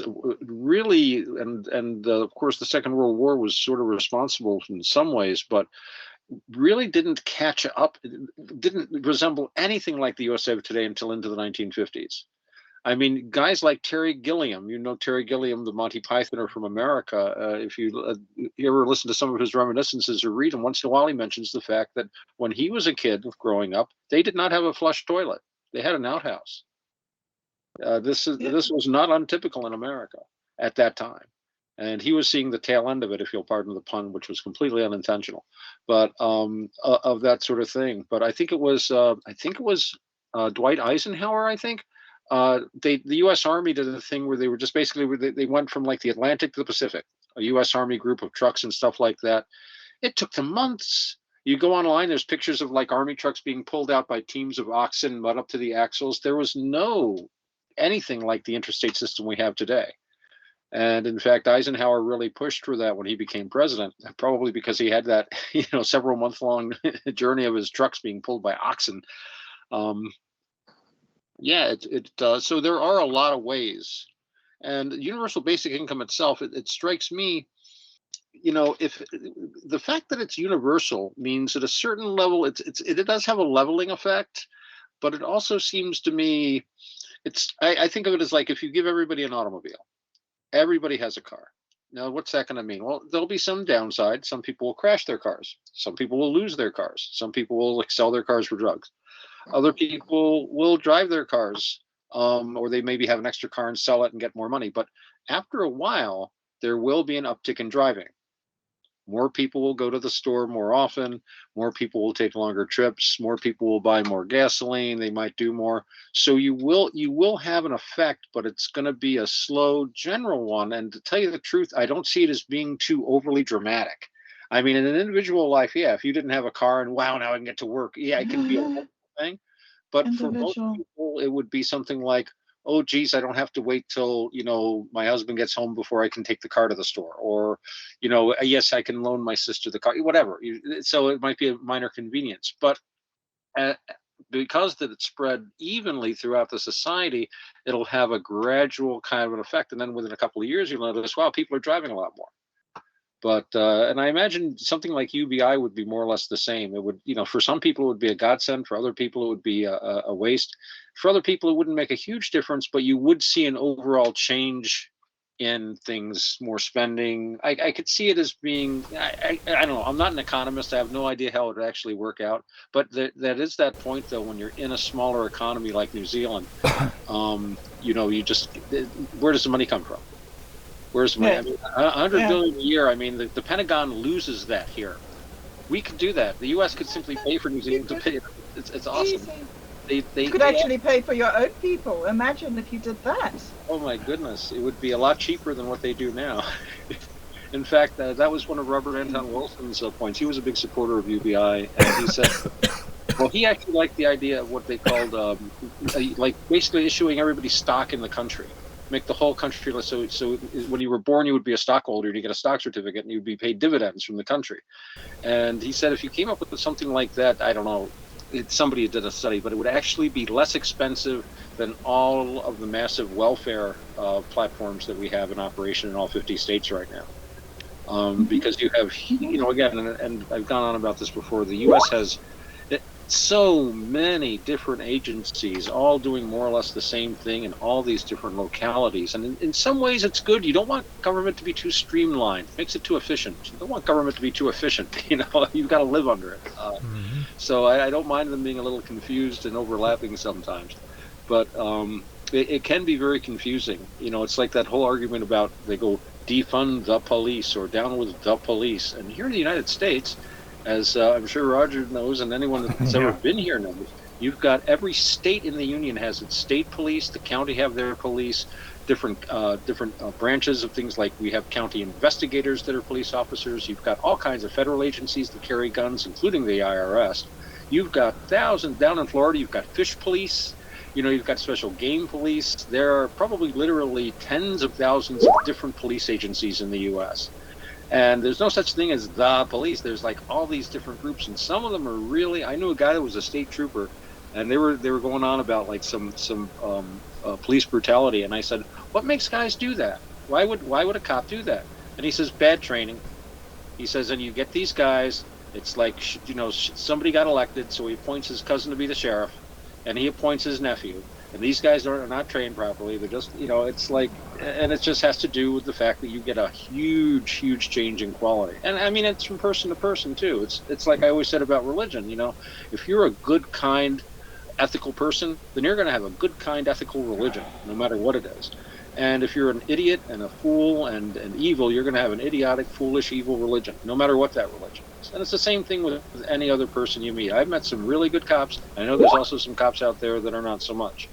And it's really an individual equation. Well, I think that was all I had to say. I'm kind of babbling now. Did a good job babbling. Great job. Yeah, babble on. So what do you have to say to that, Bob Dub? It's really interesting. It's tricky and it's difficult, and like you say, it comes down to the individual and at the individual level. And I think that one of the things that you've been saying about this development of socialism in Britain and everything, Roger, one of the things I've noticed is how this party splits and that party splits, and this guy disagrees and that guy goes off and this person doesn't agree. And I'm thinking, you see, this is the main problem that we have in the world. We've tried to get to some place where we all agree on something. What if we tried to get to the place where every single person has the right to be him? He doesn't need to agree with anybody else. Like, what would happen if we decentralized to the level of each individual? You could never do it in the world before because you didn't have computers. But now you have computers, you have quantum computers, you have massive data centers that need nuclear power plants to run them. The world is changing, and the responsibility is in the hands of the people. But the people have forgotten how to wield their own responsibility. They have forgotten how to be part of a cooperative society. They're so busy competing with each other and trying to find the best way to think, or the best way to implement this, or the solution that's going to fix that. What if the solution is that each one of us is vitally important? What if each one of us is, say, the page in a book? And you can still have that book without that page. You can tear that page out and throw it away. But you'll never be able to read that story, and the book will always lack that story. No matter how many times you read the book, you'll never get to read what was on that page. So it's just a completely different way of approaching the structure of society. Instead of saying, this will never work, it's never been implemented before, it's never been successful. What about, this has never worked in this way? What if we used this technology? What if we experimented in this way? So there needs to be the structure, there needs to be the hierarchy, there needs to be the protection and the checks and balances that we have evolved since we were monkeys in caves. There needs to be a proper administrative system. Within that, within the protection that we offer to our people, like the police forces that we offer to our people, within the structure and within the hierarchy, there needs to be a flexibility and a trust in the goodness of the human organism, not the human individual, but the entirety of humanity functioning together at an individual level. That's a concept that humanity doesn't seem to be able to grasp at this moment in time. That's good. So now that you've responded to Otto, I'm going to turn it over to Mark and let him make his comment. What do you have as a response to Bob Dub, Mark? Okay. Points that you made earlier, glad you made that. Something that really irritates me, and something that I come across all the time, is the expression government money. There is no such thing as government money. The only money that a government has is for electioneering purposes. All other money is state money. I hear this all the time, and it really annoys me. Universal basic income. Interesting concept. I agree that this will take some time for them to not manifest, but to show what's the word I'm looking for?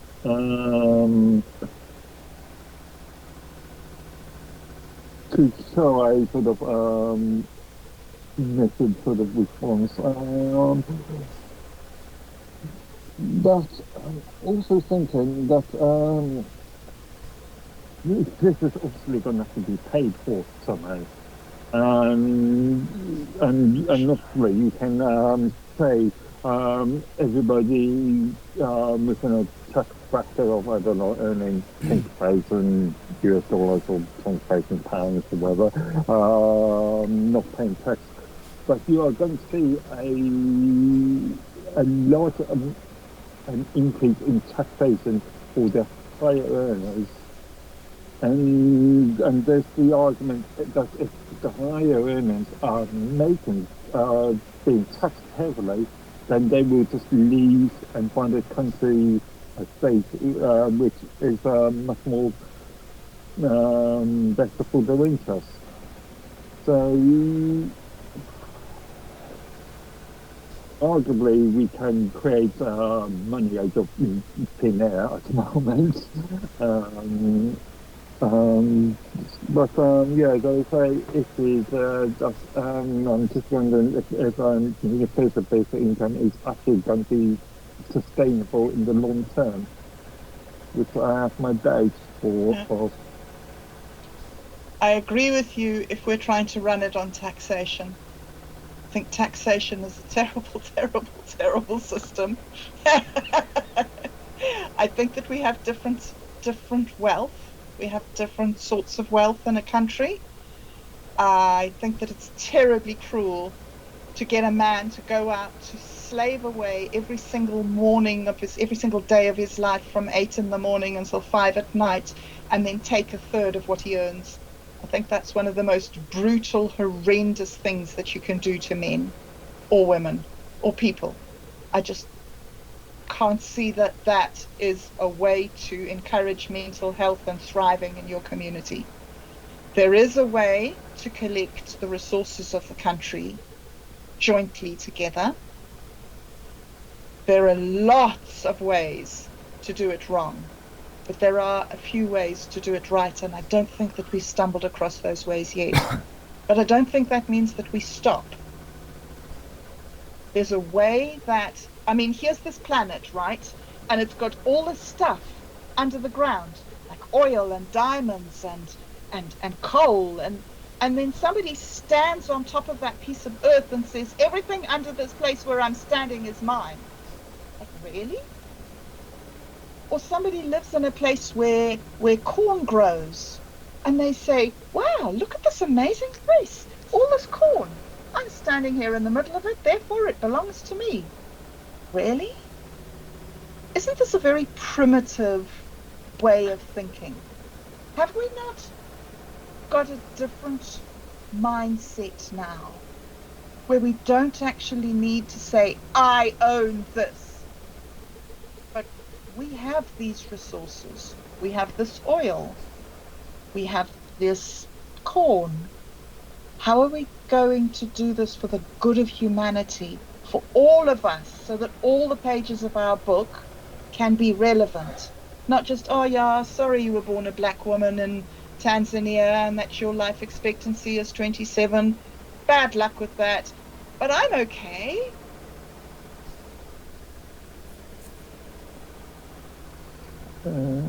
So is that it? Like you just went silent and everything. I kind of got thrown off. Sorry, I thought that maybe I should stop with my enthusiasm and idealism at that moment. That's it. I just want to come back on that one. It raises the sort of the road to hell is paved with good intentions side there.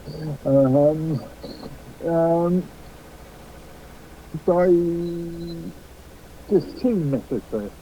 Either we have a sort of capitalistic society where people compete, and therefore a creation of organic innovation is made. Or we have your idea that of let's say a socialist idea, really, where the land that you're standing on is controlled by multiple people, and therefore who's going to regulate that? Who's going to make sure that those goods are done to? Again, we were talking about socialism just again. It's gnarly, Mark. Mm-hmm. You're right. It's gnarly. All right. Yeah. So, with that, I guess I can say mine too. When I was listening, there's a couple things that stuck out to me. Like we've been talking about politics, right? And everybody likes to separate politics from economics, but the truth of the matter is politics is all about economics. It's all about money. When you go to work and you get money and you put it in your wallet, that's politics right there, dude. You know, that's where the whole term politics originates from, is the amount of money you got in your pocket, you know. So when you were discussing currency, I think that's actually something that is very important to discuss too, like especially when it comes to cryptocurrency. A lot of people, which Mark hates the word cryptocurrency, but I mean that's the best way I can say it, you know. But depends on the sort of But you know, I mean, when it comes to the way things run, when it comes to this currency and these tokens and all that, I can see where it's more aimed towards you are the one who determines how much money you get from this currency. You know what I mean? It's not mandated to you by some freaking government organization that says this is how much a dollar is worth, you know? you determine that. So in that aspect, I like it. But I also, I still, and there's nothing to justify it, but like with me, I have an issue with having something that's supposed to be currency that isn't in my pocket. You know what I mean? In my physical pocket that doesn't belong to me. You know, and that's one thing that I have an issue with. Now, when it comes to private property and stuff like that, I'm 100% for private property. I think that freaking people who came up with the idea to hand private property over to the state were nothing but tyrannical psychopaths who thought that we freaking didn't have the right to own the property that we live on. And I think everybody should have an opportunity to own their own property. You know, and the big example of that is because of what Mark's country did to my country. You know, when they were in power here, what really pissed us off was their army thought that they had the right to come into our property, take over our freaking house, and we couldn't say nothing about it. They could just march right in there, eat our food, you know. Which you did to the Indians first. It's No. kind of like what humans do to each other. They Just walk in and take. No, hold on, they did that No, first. we had treaties first, then walked in and took. Yeah, we signed treaties and stuff, but that's the reason why we ended up freaking having the Bill of Rights, okay, is because freaking we didn't want a government that had the right to come into our house and steal our shit. You see what I mean? And I brought this up before last year with me and Mark, okay? Constitutions, okay? You need to understand the difference between your guys' constitution and our constitution. Our constitution cannot be amended unless we have a constitutional convention where it has to be a unanimous vote. That means every frickin' state has to frickin' first agree to a constitutional convention. And it has to be on one subject. It can't be on a broad topics. It has to be on one subject for that convention. And then, after every state agrees to it, or 3/4 of the states agree to it, then they come together and then they amend the Constitution. And to date, I don't think that we've ever had a constitutional convention to change the Constitution because nobody's agreed to do that or has come to agree to it. Now, the reason for that is because we don't want freaking politicians coming in and changing the Constitution at a whim, all right? And that's what's happening in England, that's what's happening in New Zealand, that's what's happening in all of these quote-unquote constitutional governments, is they have the right to change their Constitution according to a whim. You know what I mean? And that's one thing that I have noticed when it comes to all that. Now, I agree with a lot of things, but like with me, when it comes to corn, I will grow the amount of corn that it takes to feed my family. And other than that, I don't give a shit if frickin' Joe Blow down the street needs corn. Now, if he wants to trade frickin' some eggs for some corn, I'll make frickin' extra corn so that he can trade me some eggs. Because I'm not going to sit and grow corn and frickin' raise chickens at the same time. You see? That's the way it should work. Absolutely. That's the way it should work. Yeah. I agree with you. I'm not saying that we should do away with private property at all. I feel that private property is terribly important and it's every person's right. I'm just saying that when there are a whole lot of diamonds in the crust of the earth, nobody owns those diamonds. Nobody owns the gold. Nobody owns the fertile soil. Private property is one category of ownership, and the resources of planet Earth are an entirely different category of resource. Right. So I agree with you on private property. The problem with what you're saying about growing enough corn for your family is that becomes a much more complex negotiation because there isn't arable soil for everybody's family. to do that. Some people do live in the middle of the Sahara Desert. Not for long. Move. Get the hell out of there. What you doing living in a desert? See, this is the way of our culture. How dare you do it wrong, guys? How dare you want to live in a desert and take our... I don't know. They do. There are better ones and stuff. Well, think about it like this, okay? And I've said this for a while. You got people freaking with children living in the ghettos of freaking Chicago and New York City, and they have relatives that live in small towns freaking outside of the city, but they choose to live in these housing developments where drug dealers are dealing dope out front of their doors. And the reason why they'd rather freaking be there than to move to their relatives is because they freaking enjoy living in that freaking type of shit. You know, they say they love their children. They say they love their children, but they don't love their children enough to freaking put them in a freaking environment that's safe and healthy for them. Roger, we're all little baby computers, and we all get programmed by the life that we've lived. We have these ways of living imprinted into this virgin brain that we're given, and then we're stuck.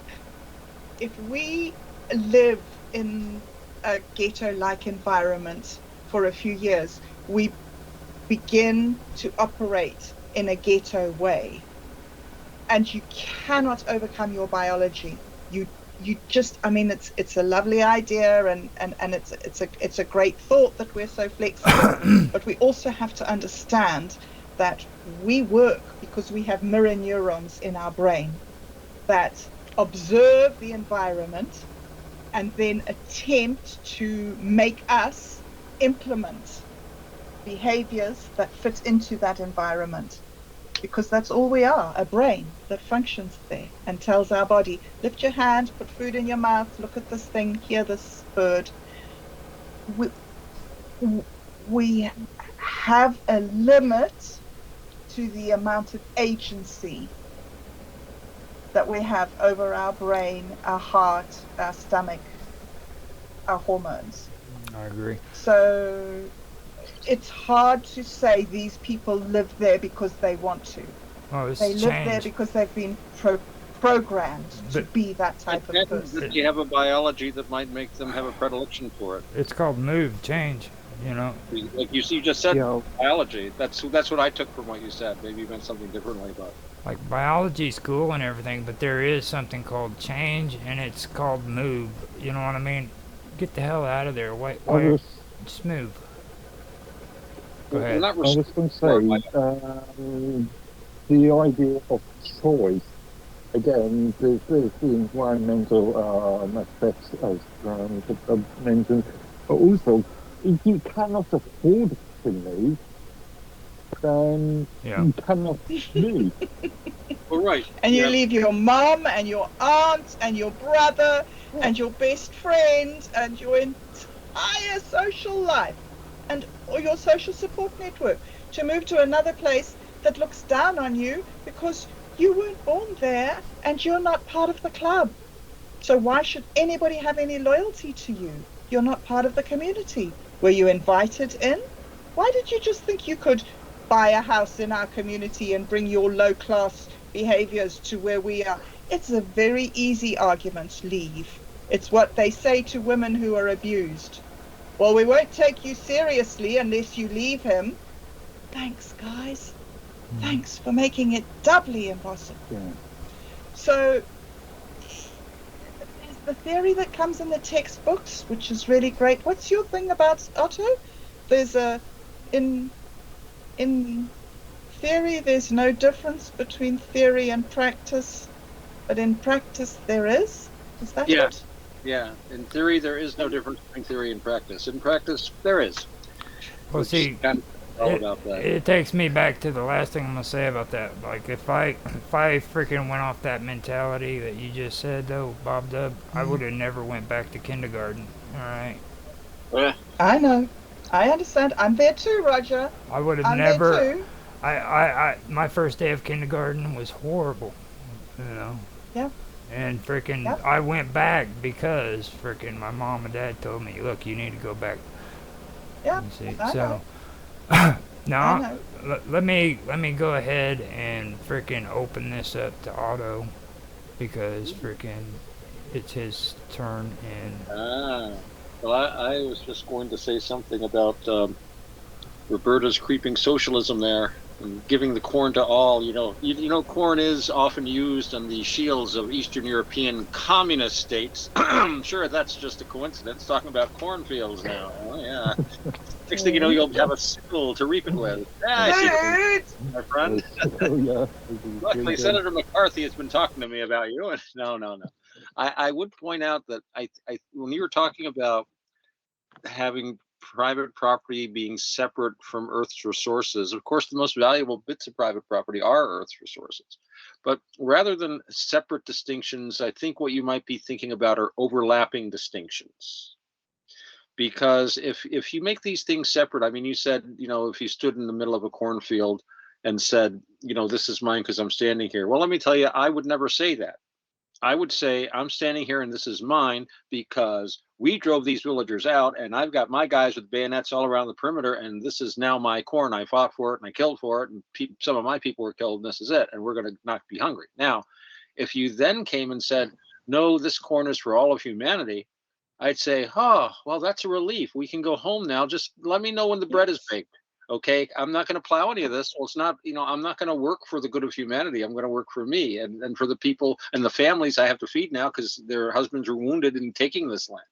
And that gets back to what you were saying too about the scarcity of resources. And a lot of these arguments are around whether you have a resource rich or a resource scarce environment. A lot of the arguments, the utopian arguments that I've seen, and Robert Anton Wilson again, we're talking in terms of having an economy of such abundance that we would no longer need to play the politics of scarcity. He even talked about having money rather than inflation, having money that had lost value if you didn't spend it, negative value money, deflation, if you like, because we would have so much wealth that it wouldn't matter. This would solve the UBI problem certainly.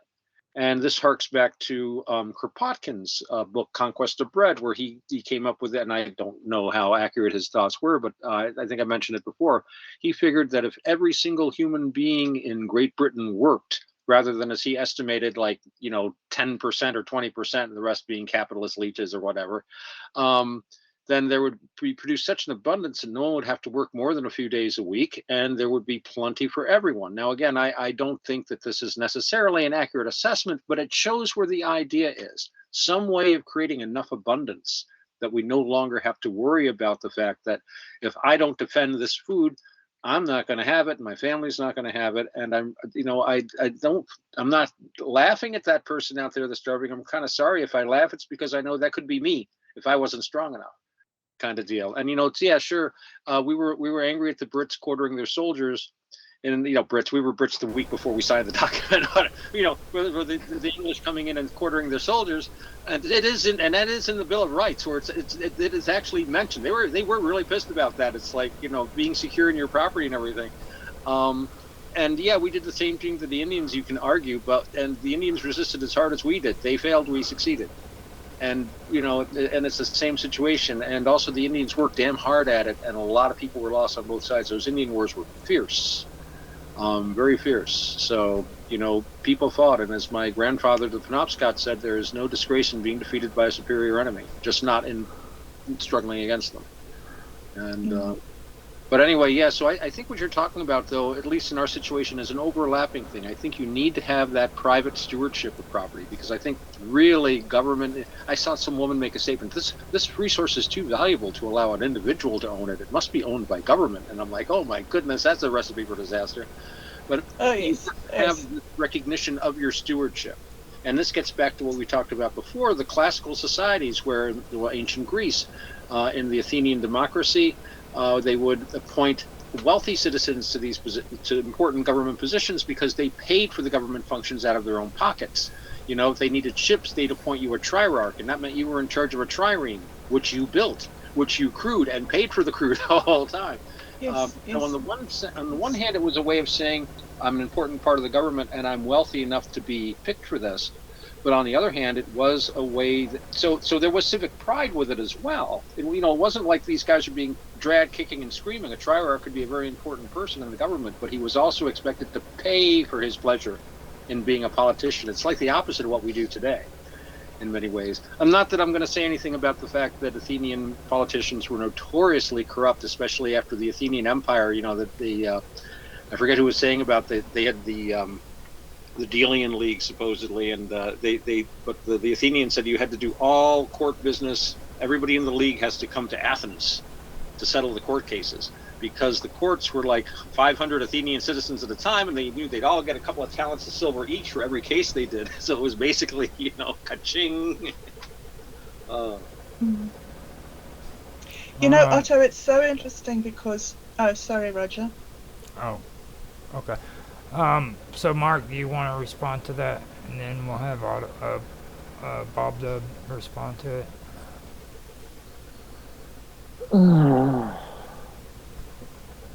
There's an old concept that civil servants and politicians go into their job for the, dare I say, the greater good,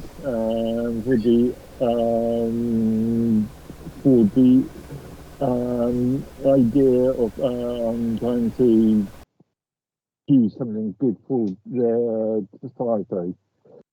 And now we've seen over the last, 50, 60 odd years, the concept of civil servants and politicians going into politics, either for financial gain or B, to further their career. I mean, after all, how many ex-politicians I know in high roles of different companies? Yeah. I'm thinking of the what's the Nick Clegg that joined when he left politics. He became Facebook's European consultant or something. I'm not. Yeah, it sounds right. I wouldn't be surprised. So yeah, to shift away from wanting to aid your society into becoming civil servants and just wanting to reap the financial rewards. Indeed, yes. That's a good point. So, do you have a response to that, Otto? Oh, well, I just mentioned I quickly got me curious, and I looked up Nick Clegg, Sir Nicholas William Peter Clegg, who is indeed a vice president and global affairs and communications at Facebook Incorporated, and is now president for global affairs. I wonder how he got that job. Oh, yeah. I'm sure he's Yeah. Okay, so now it's your turn, Bob Dub. Go get him. Roger, you make me nervous. You make me nervous. About the ants, right? I think that we have to always remember that we don't know anything, and everything that we do is a mistake. Back in the days when they thought that it would be great if we were all like ants, what they didn't realize was that there are a significant number of ants in the colony who never ever do anything. And we've only found that out now with computers and surveillance equipment. We used to think that all of these ants were making this colony. But now we realize that no, there are ants that just don't pull their weight ever, their whole lives. We don't know why, but we just understand that we have now discovered that this idea that we had of all us working like ants is something that could never happen because ants don't all work together. I think that it's very interesting when you talk about how you wouldn't just go and stand in the middle of your land and say that you owned it, you would fight for it. It's so fascinating to me, the shortfalls, difficulties, I don't know what the word is, of patriarchy and matriarchy. Patriarchy is a brilliant system. It provides for the family, it's very aggressive, it protects people, it's driven, it's working towards excellence. It's an amazing system. But in order for it to be amazing, it has to go to war and it has to kill people and it has to have a slave class. Matriarchy is a great system because it encourages cooperation and living in harmony with nature. It builds great big families and happy societies. There are some places in Europe, I think, where they've shown that there were agricultural communities, and that for over 6,000 years in the archaeological record, there wasn't a single defense structure in any of those communities. There was an amazing agrarian matriarchal system where creativity and links between people just flourished. However, the great flaw in matriarchy is child sacrifice. For some reason, matriarchal societies kill children. And we look at what's happening now with abortion and transgenderism and things, and you see this is the modern outworking of the matriarchal flaw. So somehow, there is possibly, if we could balance the matriarchy and the patriarchy and bring these two systems so that each one of them was the checks and balances of the other one.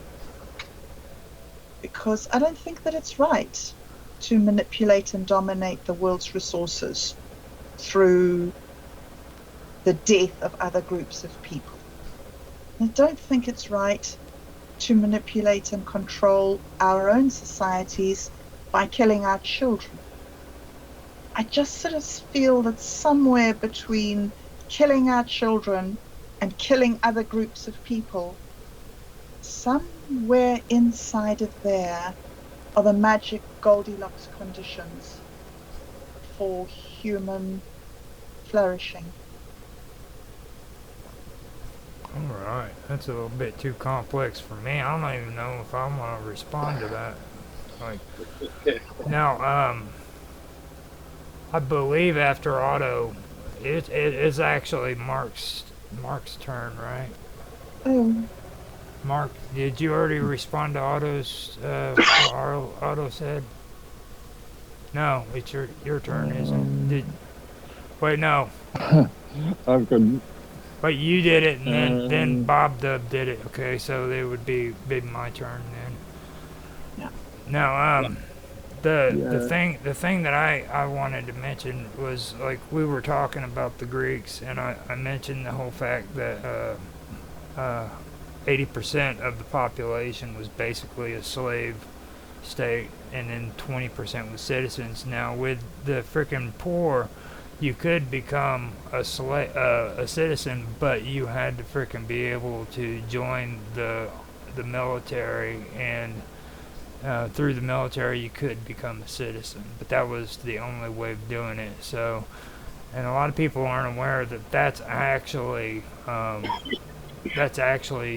the reason why the draft was actually adopted. And England did conscription as well, and pretty much every country did it, and it was based off of these old Greek ideas where frickin' you were obligated to frickin' serve in the military because it was your duty to frickin' fight and die for your country, you know, and stuff like that. And everybody has a frickin' opinion on that, but me personally, I think that's a load of shit. I think you should frickin' be able to volunteer frickin' to be a part of your country. And it always seemed the common theme too. It was always the poor man that frickin' was drafted before the rich man, you know what I mean? So that was another thing that frickin' always seemed to get to me. And like and you can say, oh no, if you were in college and stuff and you could avoid the draft, but you know what, poor people couldn't afford to go to college and learn an education, so that still is something that was delegated to people who had enough money to send their kids to college. So, and things like that is what freaking I have an issue with when it comes to going off of these old democratic ideas that were founded in Greece, and using the term democracy when in reality we're not supposed to be a democracy, at least not here in the United States. That was one thing that always did bug me. Now, the whole thing about corn and getting back to corn, like I agree with what I agree with what freaking Otto said about most of what or all that is, like the whole communist idea. And the thing that sticks out to me too with that whole idea is the fact that freaking, people think that you're obligated to the greater good, like Mark was talking about. And you know what? Who determines what the greater good is? I mean, take away my individual rights so that I can freaking worry about other people, So that means I'm indispensable, or I'm dispensable, and so are you. As long as freaking our lives can be sacrificed for freaking this person and this person and this person and this person who we don't even know, So that's the one thing that I have issues about. I believe the individual is more important than the greater good, and I'll say that until freaking the day I die. It's you can call it selfishness if you want to, but I believe that freaking each human life is just important as 50 human lives put together. That's all I got. I agree with you on that, Roger. I agree with you on that because that's where I think hierarchy comes into it. We, as an individual, each individual has to look after themselves and has to try and rise to the top of their hierarchy. That's your individual responsibility, your mandate from God, if you like. But that's not enough, because what do you do about the guys that are starving to death in Somalia? Like, the point of you getting to the top of the hierarchy is so that you do produce more, so that the people underneath you get more and can rise. It's not an either or. It's not a choice between the individual and the greater good. The individual does his best because that is the way he can contribute towards the greater good. That's my point of view. Again, it's an interrelationship thing, the way I see it. I can't see it as an either or thing. I point out too that there's plenty of food. The main reason why people starve in this world has to do with political reasons. Which is wrong, hey? Ethiopia was starving. There was food being shipped by the ton. They were still starving because there was the middle of a civil war, and you just couldn't get the food to them. A lot of it has to do with logistics. And because when they shipped the food to Ethiopia in the middle of the most severe drought in human history, the thing that they chose to ship to the starving children was powdered milk. Ah. Dude. Oh, so you have to take into consideration too that in those regions they are ruled by warlords who enjoy freaking keeping their young high on dope and holding back food so that they can get these dope fiend teenagers to freaking carry rifles and kill for them. Oh, that's easy, Roger. They kidnap them when they're 12 out of their mother's village. Right. That's not even... Exactly, and these are the facts, though. You know what I mean? They kidnap them. They kidnap them. They get them high. They freaking make them kill for them. Indeed. And when these foods get brought into these countries, these warlords take possession of it, and they freaking are the ones who distribute it to those who do what they want them to do. So. So, Which is what I come back to my thing again. The important thing in my idea, in my mind, are the checks and balances. Like, why are those warlords out there without checks and balances? How do they get that amount of power? There's something wrong there. There's something where there isn't a balance. That's most of human history. You're speaking from the perspective we Indeed. have of, what became Western Right here, one of a right better word, now. Western representative democracy, parliamentarianism, Magna Carta, the U.S. Bill of Rights, and the Enlightenment ideas of the worth of the individual, that the state should be subservient and give the individual freedom, not freedom to do things, but freedom from constraints to keep them from being the best person they can be. For 99% of human history, I would wager warlords is what you got. And this is, they are very archaic. It's very old. We are very new, and we're like a thin little bit of pond scum on top of the lake of history. And really, we're a lot more delicate than we think. The warlords come from great depth, and it would not take much for them to rear again. There was a great Star Trek episode. You guys might remember it, Mirror Mirror. It was about the alternate universe where there was like an evil Kirk and an evil Spock. Spock had a beard in the other universe. And Captain Kirk and Scotty and Bones and Uhura got switched in a transporter accident to the evil universe. And they're all dressed like their evil counterparts, so they had to pretend to be evil. It was the Earth Empire, none of this Federation of Planets bullcrap. And in the meantime, the evil Kirk had been sent over to the Enterprise. Well, all the time they're showing like our heroes figuring out how to get back to their own time, and they make it back, and they get, he gets back to the original ship, and he goes to Spock. It's like, well, how did you deal with my counterpart? Oh, we locked him up. It's like, well, how come? I mean, I was able to pretend to be my counterpart. I thought he's like, well, so you, as a civilized man, could become a barbarian if you needed to. He is a barbarian, could never act like a civilized man. And so it is very easy for our civilization. It's right underneath us. It's what's supporting us. So yeah, warlordism, unfortunately, is what you get most of the time. I hate to say it. It's not a fun What plan. you got, but we're different. We are not them. Yeah. Oh no, we're not. We could make a difference. okay. We do. We could make a difference. Okay, so let's move this on to Mark Edworthy so that we can get his talking points and we can get through what he has to say. So, your turn, Mark. I've got no talking points per se, but just to reply back to what we were just talking about.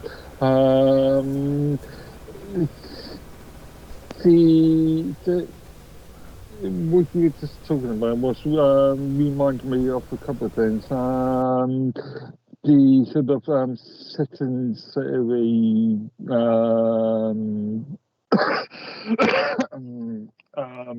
ability to vote reminds me a lot of the famous book and film Starship Troopers, where you are not, you cannot vote, you cannot be a citizen until you have actually joined the military and served a specific amount of time. Another point, something that dawned on me, there is a famous Margaret Thatcher speech in which she talked about there is no such thing as society. The concept of that everybody's out there to do their own thing, screw the rest of the population. And it also raises the idea of the trickle-down economy, which, as we've seen within recent times, doesn't actually function as well as it should. Yeah.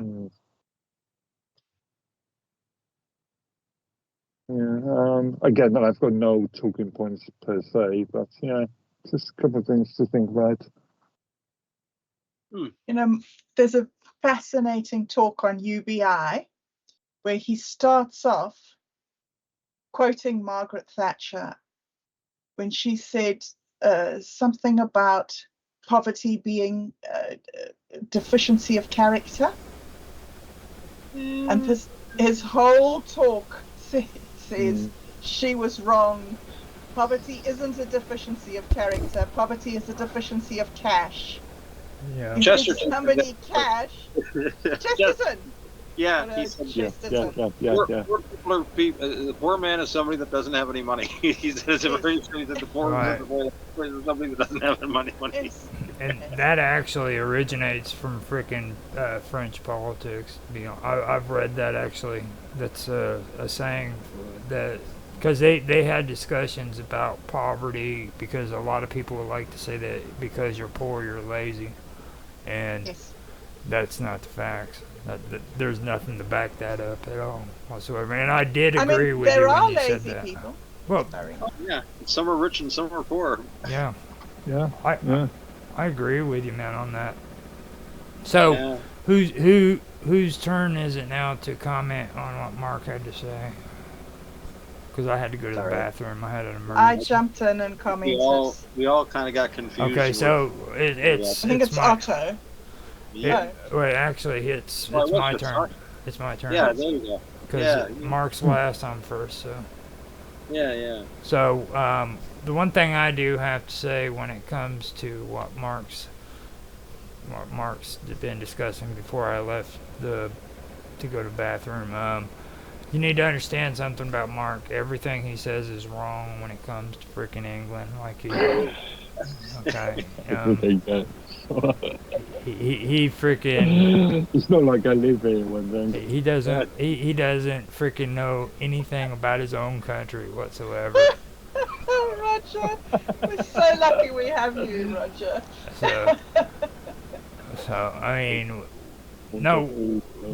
Me and Mark's had some really, really good conversations when it comes to a lot of the stuff that freaking we've been discussing here, and I'm really glad that we were able to cover this, and I'd like to discover more areas of English government, because the reason why I wanted to do the Labour Party was because a lot of people don't freaking understand how influential the Labour Party really is. Like, we just had Julian on here discussing things, and it relates to freaking England, and it relates to everything we've just been discussing, you know, with these, New Zealand, you know. It has to do with freaking the English Labour Party.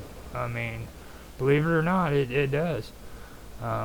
The whole thing about constitutional governments too, it needs to be freaking brought out so that people understand what's really going on in these quote unquote constitutional governments. What you think is a constitutional government in reality isn't really a constitutional government. It's just a way for people to make the people in their countries feel better about their government, you know. You've been, what I call it is hoodwinked. Like, everybody looks at England and they say, oh, this is a freaking constitutional government, but it's not. England is the definition of imperial freaking government. It's got a king and a queen, okay? It's probably one of the only countries left with a king and a queen, but there's a few. You know, so... there's a few, but that's what they are. They're imperial governments. But the king and queen, or the monarch, doesn't have any, well, at least in the last 50 odd years, hasn't had any real sort of power when it comes to legislation. They obviously sign in legislation. But that's really just a rubber stamp exercise. That's to say, okay, I get a piece of legislation, my little signature done, give it back to the Parliament to enact it. You see what I said? That's what I'm talking about. He knows absolutely nothing. You see, we're the people who paint our bodies blue. I think you need to understand that we are the people who paint our bodies blue. The king is there because we put him there. We want him there. He suits us. You guys He must love just him. sit there and be the king. You guys love him. And if we need him, we'll pull him out, but we don't actually need him. But we know where he is. He's there in that castle, and we have our eye on him. Did you hear me? I think it's important. Hi. As we saw with the last King Charles, That's one that can be removed if necessary. But you need to understand though. You guys love your king. You love him. We don't. Yes, Those you do. people who love him, they love him, and we put up with them. But we're not them. You need to understand that they are just the great unwashed, and they come along with the society. When Princess Diane freaking passed away, did you cry? No, I didn't. But there was a lot of craziness. There was a lot of. There's a lot of craziness. Yes. But that comes along with the society. The crazies are there. But the society is driven by the 20%. Woo! Yeah, they decided they wanted me to freaking join their call. Yeah, they want me as well. Well, now, after me, it is freaking Bob Dub, I believe. You got to respond to what Mark said. Well, you've already said quite a bit, so I've already said we're the guys who paint our bodies blue. Now it's Otto's turn. Get him, Otto. Yeah. Get him, Otto. Don't let that English dude get away with talking smack. You heard him. What do they know of England that only England know? I couldn't help thinking of the fact that New Zealand was having little conniptions over, having a constitutional crisis over what they repealed or they repudiated the Westminster rigmarole there, and whether they were actually a country or not, and like I always joke about, you still got the Union Jack on your flag, you've got the king on your money, and you've got a Governor General, who is your head of state and has just about as much power probably as the king has in England. He's basically the personal representative of the monarch.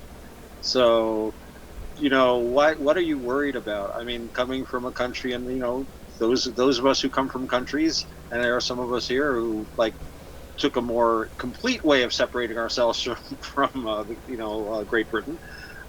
Think it rather silly. I mean, we didn't have a constitutional crisis. We had a little war, and then we wrote a constitution. No crisis. It was just, the same for Rhodesia, India, Ireland, most of it anyway. They're still trying, and but yeah, it's like, I mean, it's just weird going through a kind of the most amazing mental gymnastics, like a limbo or something, trying to go under this bar and still we're completely independent, but we still have the king on our money. I mean, it's just so weird. I mean, and I know, and I probably said it before, but this Canadian, when I was talking about how the Governor General up there has to sign off on any wars. If they want to mobilize, he has to sign. They said, what if he wouldn't sign? He said, well, we pat him on the back, fly him off to London with a note saying, please don't send us any more. And so he signs everything. They don't dare. It would just never. The whole thing would fall apart at the slightest breath. But everyone's very, very careful not to breathe on it. You know where the king is. He's wrapped up in that box over there in the corner. No, don't walk too hard. He might fall off and get dented or something. We have to unwrap him very carefully, and because it's a very, very precarious sort of a system these days. I mean, yeah, I'm sure it has a lot of social prestige. I can't imagine. Like I say, I come from a state that on its state seal has the British crown being ground underfoot by the figure of liberty. It's right on our flag. They don't point it out too often.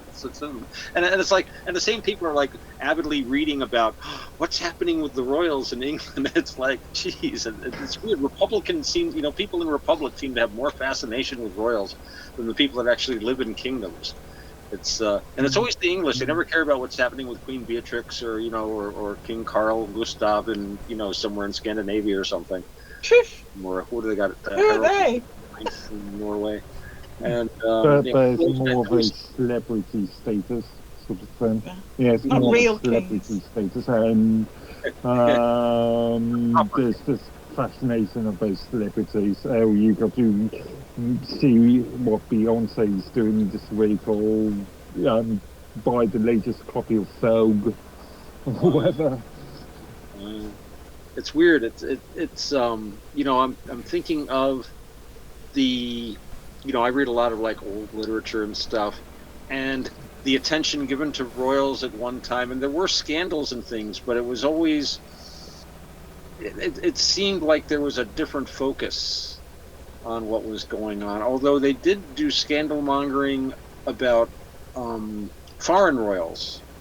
You've probably seen some of the propaganda coins of like the King of France doing very rude things, and then the French would make coins showing the King of England doing very rude things, sort of thing. It's not quite the same thing, but it's like early paparazzi, I guess, or early scandal sheets. Interesting. Was that before they started cutting off their heads?